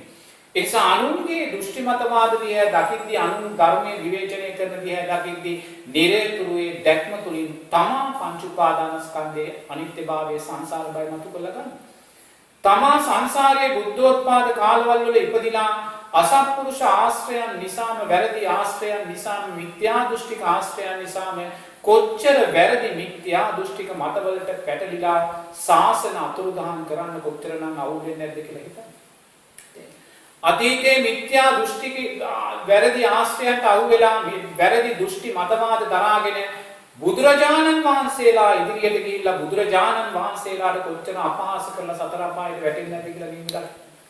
අතීතයේ වැරදි දෘෂ්ටීන් දරාගෙන රහතන් වහන්සේලාත් එක්ක ධර්ම සාකච්ඡා කරන්න ගිහිල්ලා කරගත්තා වූ අකුසල් නිසා කොච්චරනම් දුකට වැටිලා ඉඳ කියලා දකින්න. මේ දැක්ම තුළ ඉඳගෙන මහත්වෝ වර්තමාන සමාජයේ වෙනි වැරදි දෘෂ්ටීන් මතුවෙනකොට ඒ දෘෂ්ටීන් තුලින් අපි ධර්මයෙන් දකිනවා. දැන් උතනයි මේ සමාජයට වැරදිලා තියෙන්නේ. දැන් සමාජයට වැරදිලා තියෙන උඹ කොහොමද උතන? තේරෙනවද? ඒතර වැරදි කරුවෙක් හැටියට දකින්න යනවා වැරදි කරුවා තුලින් ධර්මය දකින්නේ නැහැ. වැරදි කරුවා තුලින් ධර්මය දකින්නේ නැහැ. අපි වැරදි කරුවා තුලින් ධර්මය මතු කරලා ගන්නවා. එතනයි අපේ දක්ෂතාවය. අපි වැරදි කරුවා තුලින් ධර්මය මතු කරගන්න නොගන්නා තාක්කල් අපි වැරදි කරුවෙක් හැටියට සමාජ ජීවත් වෙනවා. නමුත් ඒක අපිට තේරෙන්නේ නැහැ. අපි වැරද්ද තුල ඉඳලා අනුන්ගේ වැරද්ද හොයන ස්වභාවයට යනවා. තේරෙනවද? මොකද අපි අනුන්ගේ වැරදි හොයන ස්වභාවයට යන්න අපි තුල තව පංච නීවරණ වැඩෙනවා. අපේ තුල පංච නීවරණ වැඩෙන්න තව අධර්මයට අදාළ සංස්කාරය. ඒතකොට මෙහෙම වැඩිලා ගිහිල්ලා යම් දවසක අපි මිත්‍යා මත දෘෂ්ටි වලට වැටෙනවා. මොකද අපිට ලැබුණ අවස්ථාවෙන් අපි ප්‍රයෝජන ගත්තේ නැහැ. අපි අධර්මයේ දකිද්දි ධර්මයේ මතු කරලා ගත්තේ නැහැ. තේරෙනවද? අධර්මයේ දකිද්දි අධර්මයේ තුලින් ධර්මයේ දැක්කේ නැහැ. අපි නිරේතුරුවම අධර්මයේ තුලින් ධර්මයේ මතු කරගන්න දක්ෂ වෙන්න ඕනේ. ඒ අධර්මයේ තුලින් ධර්මයේ මතු කරගනිද්දී මේ සමාජයේ සිද්ධ වෙන්නා වූ සෑම ක්‍රියාවලියක්ම මාත්‍යෝ අපිට ආශිර්වාදයක්මයි. තේරෙනවද? ඒ නිසා මෙතන මේ කොතනකවත් වැරද්දක් සමාජය තුල නැහැ. මේ දකින්නේ බුදුරජාණන් වහන්සේගේ ධර්මය. බුදුරජාණන් වහන්සේ දේශනා කරනවා මේ ලෝකයේ තියෙන ශ්‍රේෂ්ඨම ධනය ශ්‍රද්ධාවයි කියලා. එච්චරයි. බුදුරජාණන් මේ ශ්‍රද්ධාවට වැඩි ධනයක් නැහැ. තේරෙනවද? මේ ලෝකේ කෝටිපතියෙක් ඉන්නවා නම් ඒ කෝටිපතියාගේ වත්කම මෙච්චර නම් ඒ සෑම වත්කමකටම එහා ශ්‍රද්ධාවේ වටිනාකම් වැඩි. මොකද මේ කෝටිපතියාගේ වත්කම මෙච්චර වුණත් ඒ කෝටිපතියා මැරෙන වෙලාවේ සතර පායට වැටෙන්නේ එහෙනම් ඒ සියලුම ධනෙට වඩා ශ්‍රද්ධාව ශ්‍රේෂ්ඨයි. මොකද ශ්‍රද්ධාවේ ආව සතර පායට දාන්නේ නැහැ. බුදුරජාණන් වහන්සේ කියන සක්විති රජකමට වඩා ශ්‍රද්ධාව ශ්‍රේෂ්ඨයි කියලා. මේ මුළු ලෝකෙම පාලනය කරන සක්විති රජ කෙනෙක් කියන්නේ කොයිසා එසෝපිරු තැන්නේද තැන්නේද මොන පින් කන්දරාව. ඒ රජකමටත් වඩා ශ්‍රද්ධාව ශ්‍රේෂ්ඨයි කියන්නේ. තේරෙනවද? මොකද සක්විති රජකම යාව සතර පායට දාන්න පුළුවන්. නමුත් ශ්‍රද්ධාව යාව සතර පායට දාන්න. ඒ කියන්නේ මේ කාරණා තුලින් සමාජය තුලින් මතවාද දෘෂ්ටි වැපිරෙන්න බුදුරජාණන් වහන්සේ දේශනා කළා වූ සූත්‍රගත ධර්මයන්ගේ අර්ථයන්ට බාහිර විකෘතීන් වැగిරෙන්න මාත්‍යෝ තව මේ ශ්‍රද්ධාව දුර්වලයි. තේරෙනවද? ඒ නිසා මේවා තුලින් අපි අසද්ධාවේ ඵලයමයි අස්වැන්නමයි මේ දකින්නේ. ඇයි අසද්ධාවේ අස්වැන්න දකින්නේ? කල්යාණ මිත්‍රාශ්‍රේ සද්ධර්ම ශ්‍රවණේ නුවණින් මෙනෙහි කිරීම දුර්වලයි. දුර්වල නිසාම සතිය සිහිය දුර්වලයි. ඒ නිසා ධම්මවිජය බොජ්ජංගය ධර්මයට අදාළව වැඩෙන්නේ නැහැ. මිත්‍යා ධර්මයට අදාළව වැඩෙන්නේ. මිත්‍යා ධර්මයට අදාළව වැඩෙද්දී ඒ නිසාම සකස් වෙන වීරියක් මිච්ඡා වීරියක් බවටයි පත් වෙන්නේ. ඒ මිච්ඡා වීරිය නිසා සකස් වෙන ප්‍රීතිය පස්සද්ධියක් මිච්ඡා ප්‍රීතියක් පස්සද්ධියක් බවටයි පත් වෙන්නේ. ඒ ප්‍රීතිය පස්සද්ධිය නිසා සකස් වෙන සමාධිය උපේක්ඛාවක් මිච්ඡා උපේක්ඛාවක් සමාධියක් බවටයි පත්. ඒතකොට මිත්‍යා ධර්මයන් දේශනා කරන විකෘති මේ සූත්‍රගත ධර්මයන්ට බාහිර විකෘති ධර්මයන් දේශනා කරන පින්වතුන්ලා තුන වීරියදී. ප්‍රීතිය පස්සද්ධියක් තියෙනවා. ඒගොල්ලෝ සතුටෙන් කතා කරන්නේ. ප්‍රීතියෙන් කතා කරන්නේ. ඒගොල්ලෝ තුල උපේක්ෂාව සමාධියක් නමුත් ඒ සියල්ලම මිච්ඡා ධනෙටයි වැටෙන්නේ.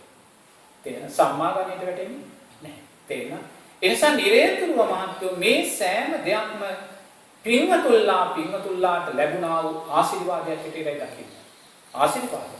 මේවා දකිද්දී අපේ තියෙනා වූ අප්‍රමාදීභාවය ප්‍රමාදීභාවය අප්‍රමාදීභාවය බවට පත් කරගන්නවා. තේරෙනවද?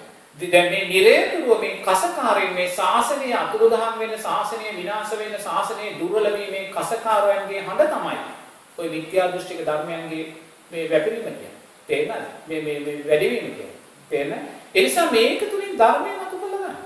තේරෙනවද? දැන් මම භික්ෂුවක් හැටියට හෝ ගිහි කාලේ හැටියට හෝ ඔය සියලුම මේ ධර්මතාවයන් අපි ඇස්වලින් දැක්ක කන් වලින් ඇහුවා. තේරෙනවද?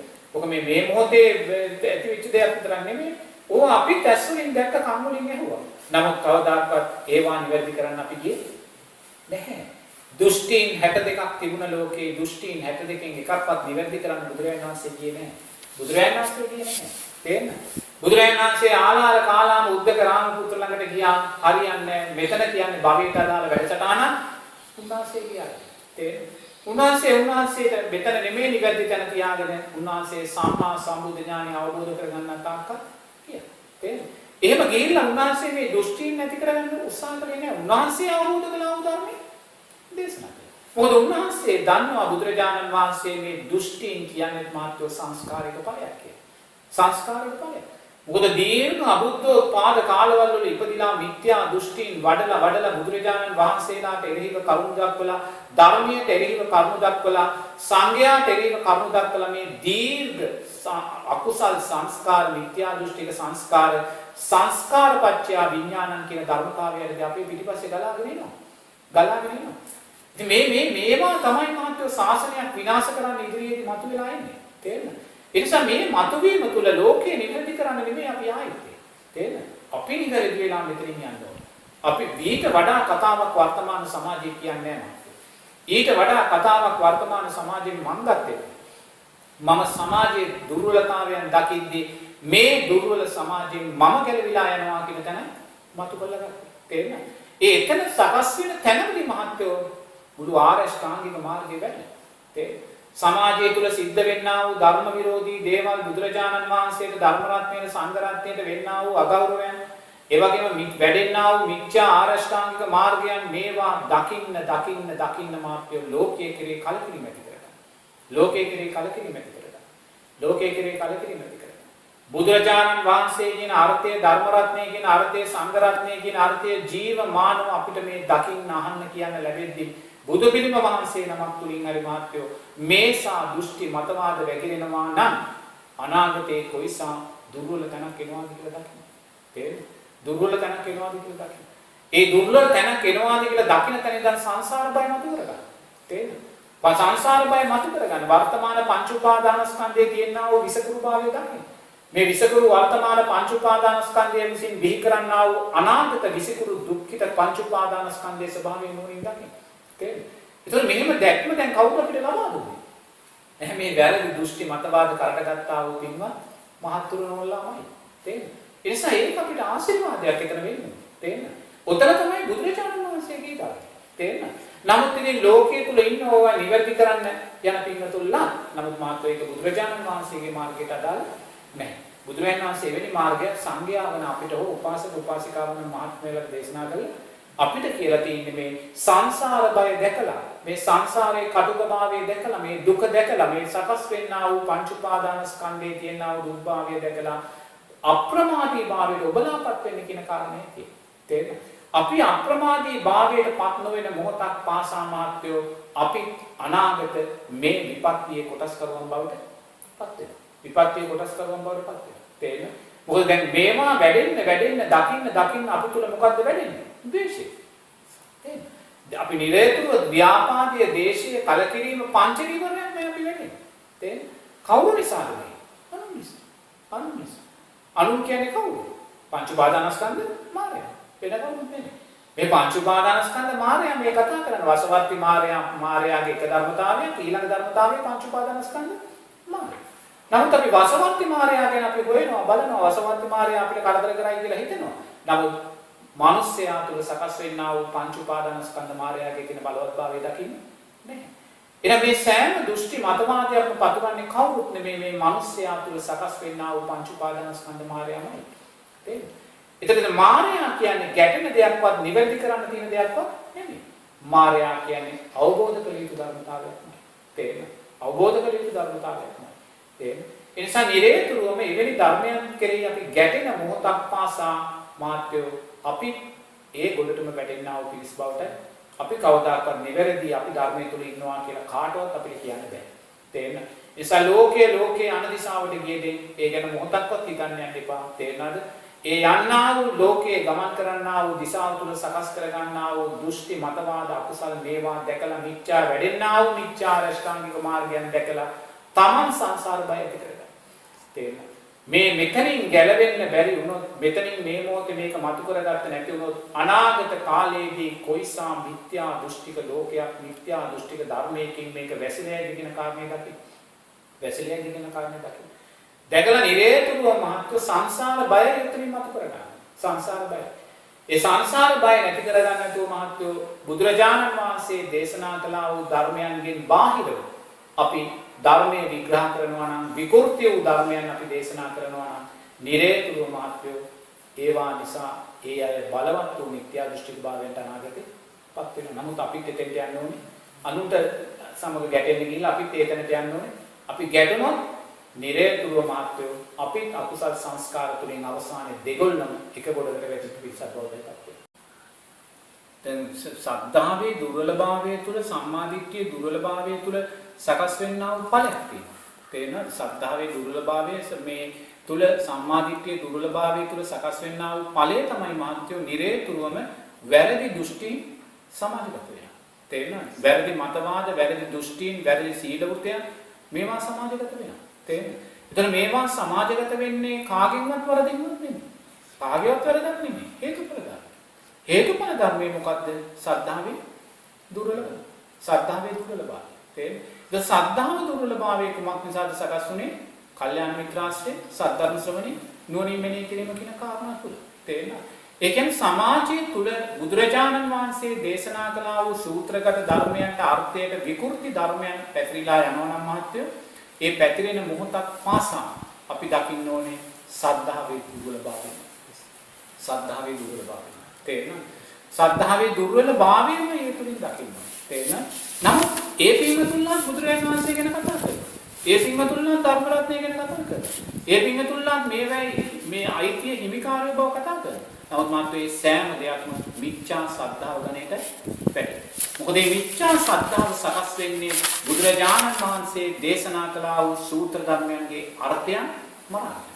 තේරෙනවද? මරාගෙන මේ මිච්ඡා සද්ධාව සකස් වෙන්නේ. තේරෙනවද? ඒතකොට මේ මිච්ඡා සද්ධාව සකස් වෙන්න මහත්යෝ බුදුරජාණන් වහන්සේ ධර්ම දේශනා කරන්නේ මේකයි මගහැරලා යන්නේ. තේන සබ්බවසෝ සූත්‍රයේ දේශනා කරන මේ මගේ හැරලා යන්නේ. මොකද මගේ හැරලා යන්නේ කියන්නේ මේ මිච්ඡා ධර්මයන් සාමාන්‍ය මාත්‍ය ආස්වාදයේ වැඩි. ආස්වාදයේ වැඩි. ඒ ආස්වාදයේ වැඩි නිසා අපි නැවත එවන ධර්මයන් කරා ගියොත් නිරේතුරුම අපිත් ඒවට බැඳී යන්න පුළුවන්. ඒ නිසා බුදුරජාණන් වහන්සේ දේශනා කරනවා එවැනි ධර්මයන් නැහෙන තැන් මග හැරලා යන්න කියලා. එවැනි තැන් දුරු කරන්න කියලා බුදුරජාණන් වහන්සේ දේශනා කරනවා. තේරෙනවද? ඒ නිසා එවැනි තත්වයන් නිරේතුරුම අපේ ජීවිතයට අපි එකතු කරගන්න දක්ෂ වෙන්න ඕනේ. ඒ නිසා එමෙලි එසේ නොවුනොත් අනුන්ගේ අසද්ධාම් නිසා අපි අසද්ධාව ඇති බවට පත් වෙච්ච අය බවට නිරේතුරුව පත් වෙනවා. තේරෙනවද? ඒ නිසා සමාජයේ මේ කියනා වූ තැන වැරද්දක් නැහැ. තේරෙනවද? වැරද්දක් නැහැ. ඒ ගැන ගැටෙන්න යන්න එපා. ඒවා නිවැරදි කරන්න නෙමෙයි. ඒවා දකින්නේ නිරේතුරුවම මේ බුදුරජාණන් වහන්සේගේ ධර්ම රත්නේ සංඝ රත්නේ අයෝමය ශක්තිය අයෝමය ගුණය දකින්න. තේරෙනවද? සාරා සංක කල්ප ලක්ෂ ගානක් ලේ ඇස් මස් ඉස් දන් දෙමින් මේ මහා පාරමී ගමනක් සම්පූර්ණ කරලා අරසා කැපවීම අරසා ශක්තිති රජකම් අතහැරලා 6 අවුරුද්දක් දුෂ්කර ක්‍රියා කරලා මේ අවබෝධ කළා වූ සම්මා සම්බුද්ධ ඥානයේ තියෙනා වූ අසිරිමත් භාවය දකින්න. ඒක මේ අවුරුදු 5ක් උපාධියක් කරලා එහෙම නැත්නම් ඊට වඩා අධ්‍යාපන සුසුකමක් ලැබපු කෙනෙක් එක්ක බුදුරජාණන් වහන්සේගේ සම්මා සම්බුද්ධ ඥානය කවදාකවත් ගලපන්නේ නැහැ. ඒවා ආසයි පොළොවයි වගේ දුරස්ත දේවල්. තේරෙනවද? ඒ නිසා නිරේතුරුවම බුදුරජාණන් වහන්සේ මුල් තැනට දීලා බුදුරජාණන් වහන්සේගේ ගුණයන් ඥානයන් නිරතුරුව මෙනෙහි කරමින් සිහිපත් කරමින් සම්මා දිට්ඨිය අර්ථයේ භාවනාවක් හැටියට යොමු කරනවා. එතන ගොඩක්ම වටින්නේ මේ සම්මා දිට්ඨිය අර්ථයන් භාවනාවක් හැටියට පුහුණු කිරීම. තේරෙනවද? සද්ධාව සකස් කරගන්න මූලිකම දේ තමයි සම්මා දිට්ඨිය අර්ථයන් භාවනාවක් හැටියට පුහුණු කරන්නේ. යා බුදුරජාණන් වහන්සේගේ ගුණයන් ධර්ම රත්නේ සංඝ රත්නේ ගුණයන් විතර මෙනෙහි කරනවා. නිරේතුරුව සිහිපත් කරනවා. සිහිපත් කරනවා වගේම මේ බුද්ධෝත්පාද කාලයක තියෙන අසිරිය වගේ මේ අබුද්ධෝත්පාද කාලයක තියෙන අමිහිරි භාවය දකිනවා. එයා දැස් දෙක පියාගෙන මොහොතක් දකිනවා සංසාරේ මං අබුද්ධෝත්පාද කාලවල වල ඉපදිනා ගස් ගල් ඉර හඳ තාරකා වලට වැඳ හිටියා නුවණින් දකිනවා. එයා දකිනවා අතීතයේ අබුද්ධෝත්පාද කාලවල වල ඉපදිලා මිත්‍යා දෘෂ්ටික දෙවියන්ට මිත්‍යා දෘෂ්ටික යක්ෂයින්ට යක්ෂණියන්ට වන්දනා කරපු කියන කාලේ. අපේ රටේ මිහිඳු මහරහතන් වහන්සේ වැඩම කරන්නේ ඉස්සෙල්ලා ඕවට තමයි වැඳේ. වෙන දේවල් වලට නෙමෙයි. තේරෙනවද? දොරේ අබුද්ධෝත්පාද කාලයක තියෙන අමිහිරි මිත්‍යා දෘෂ්ටික භාවයේ දුක අකුසලයේ නුවණින් අපි දකිනවා. දැකලා බුද්ධෝත්පාද කාලය කෙරේ කැමැත්ත සකස් කරගන්න. ඒ ඡන්දය ඇති කරගන්න. තේන සද්ධාව තව තව වර්ධනය කරගන්න. ඒ වගේ නිරේතුරුව මේ සම්මා දිට්ඨිය අනිත් අර්ථයන් නුවණින් දකින්න. තේන පටිච්ච සමුප්පන්න උපත කියන කාරණේ දකින්න. ඒ පටිච්ච සමුප්පන්න උපත කියන කාරණේ දැකලා අතීතයේ මම පටිච්ච සමුප්පන්නව ඉපදුනා වූ ශාස්ත්‍රීය ජීවිත නුවණින් මතුකොළ දකින්න. දකින්න මොහොතක් පාසා තව කුසලයේ කෙරේ පින කෙරේ ඡන්දේ වැඩි වෙනවා.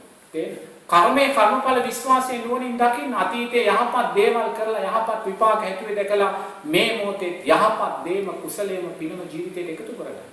තේරෙනවද? අතීතයේ අම්මා තාත්තාට සලකලා සක්‍රියා වෙච්ච හැටි දැකලා මේ ජීවිතේත් අම්මා තාත්තලාට සලකලා කුසල් පක්ෂයේ පින වැඩි කරගන්න.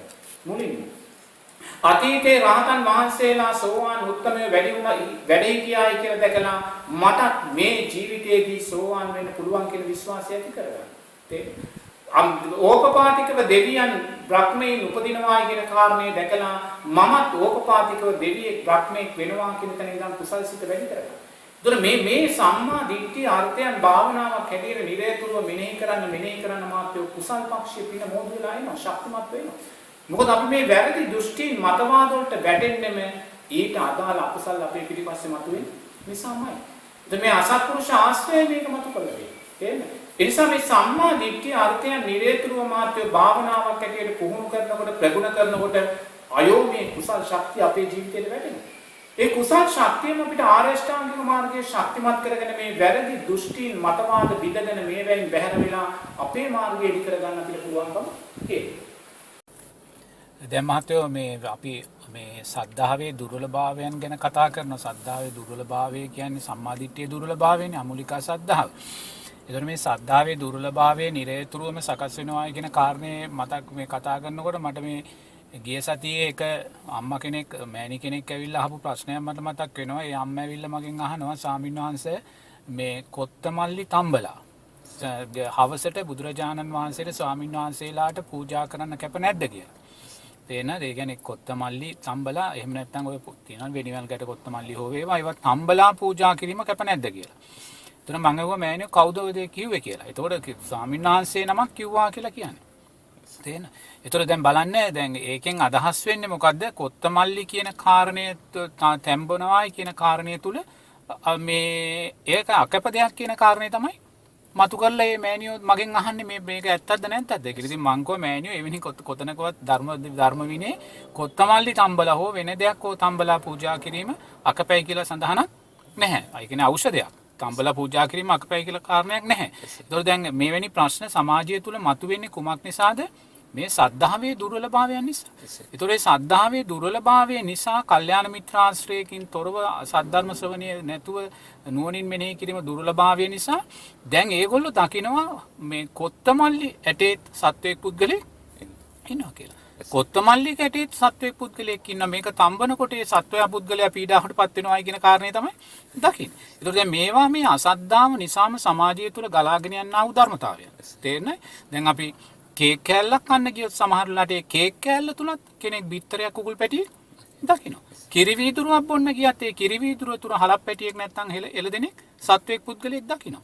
තේන? ඒතකොට දැන් මෙවැනි දැක්ම දිගින් දිගට වර්ධනය වෙලා දැන් ඉදිරියේදී කොත්තමල්ලි ටිකක් තම්බන එකත් අකපැයි කියන තැනට හිතන්න පුළුවන් සමාජයක් සකස් වෙනවා. ඒතකොට මේවා හේතුඵල ධර්මයන් හැටියටමයි අපි දකින්නේ.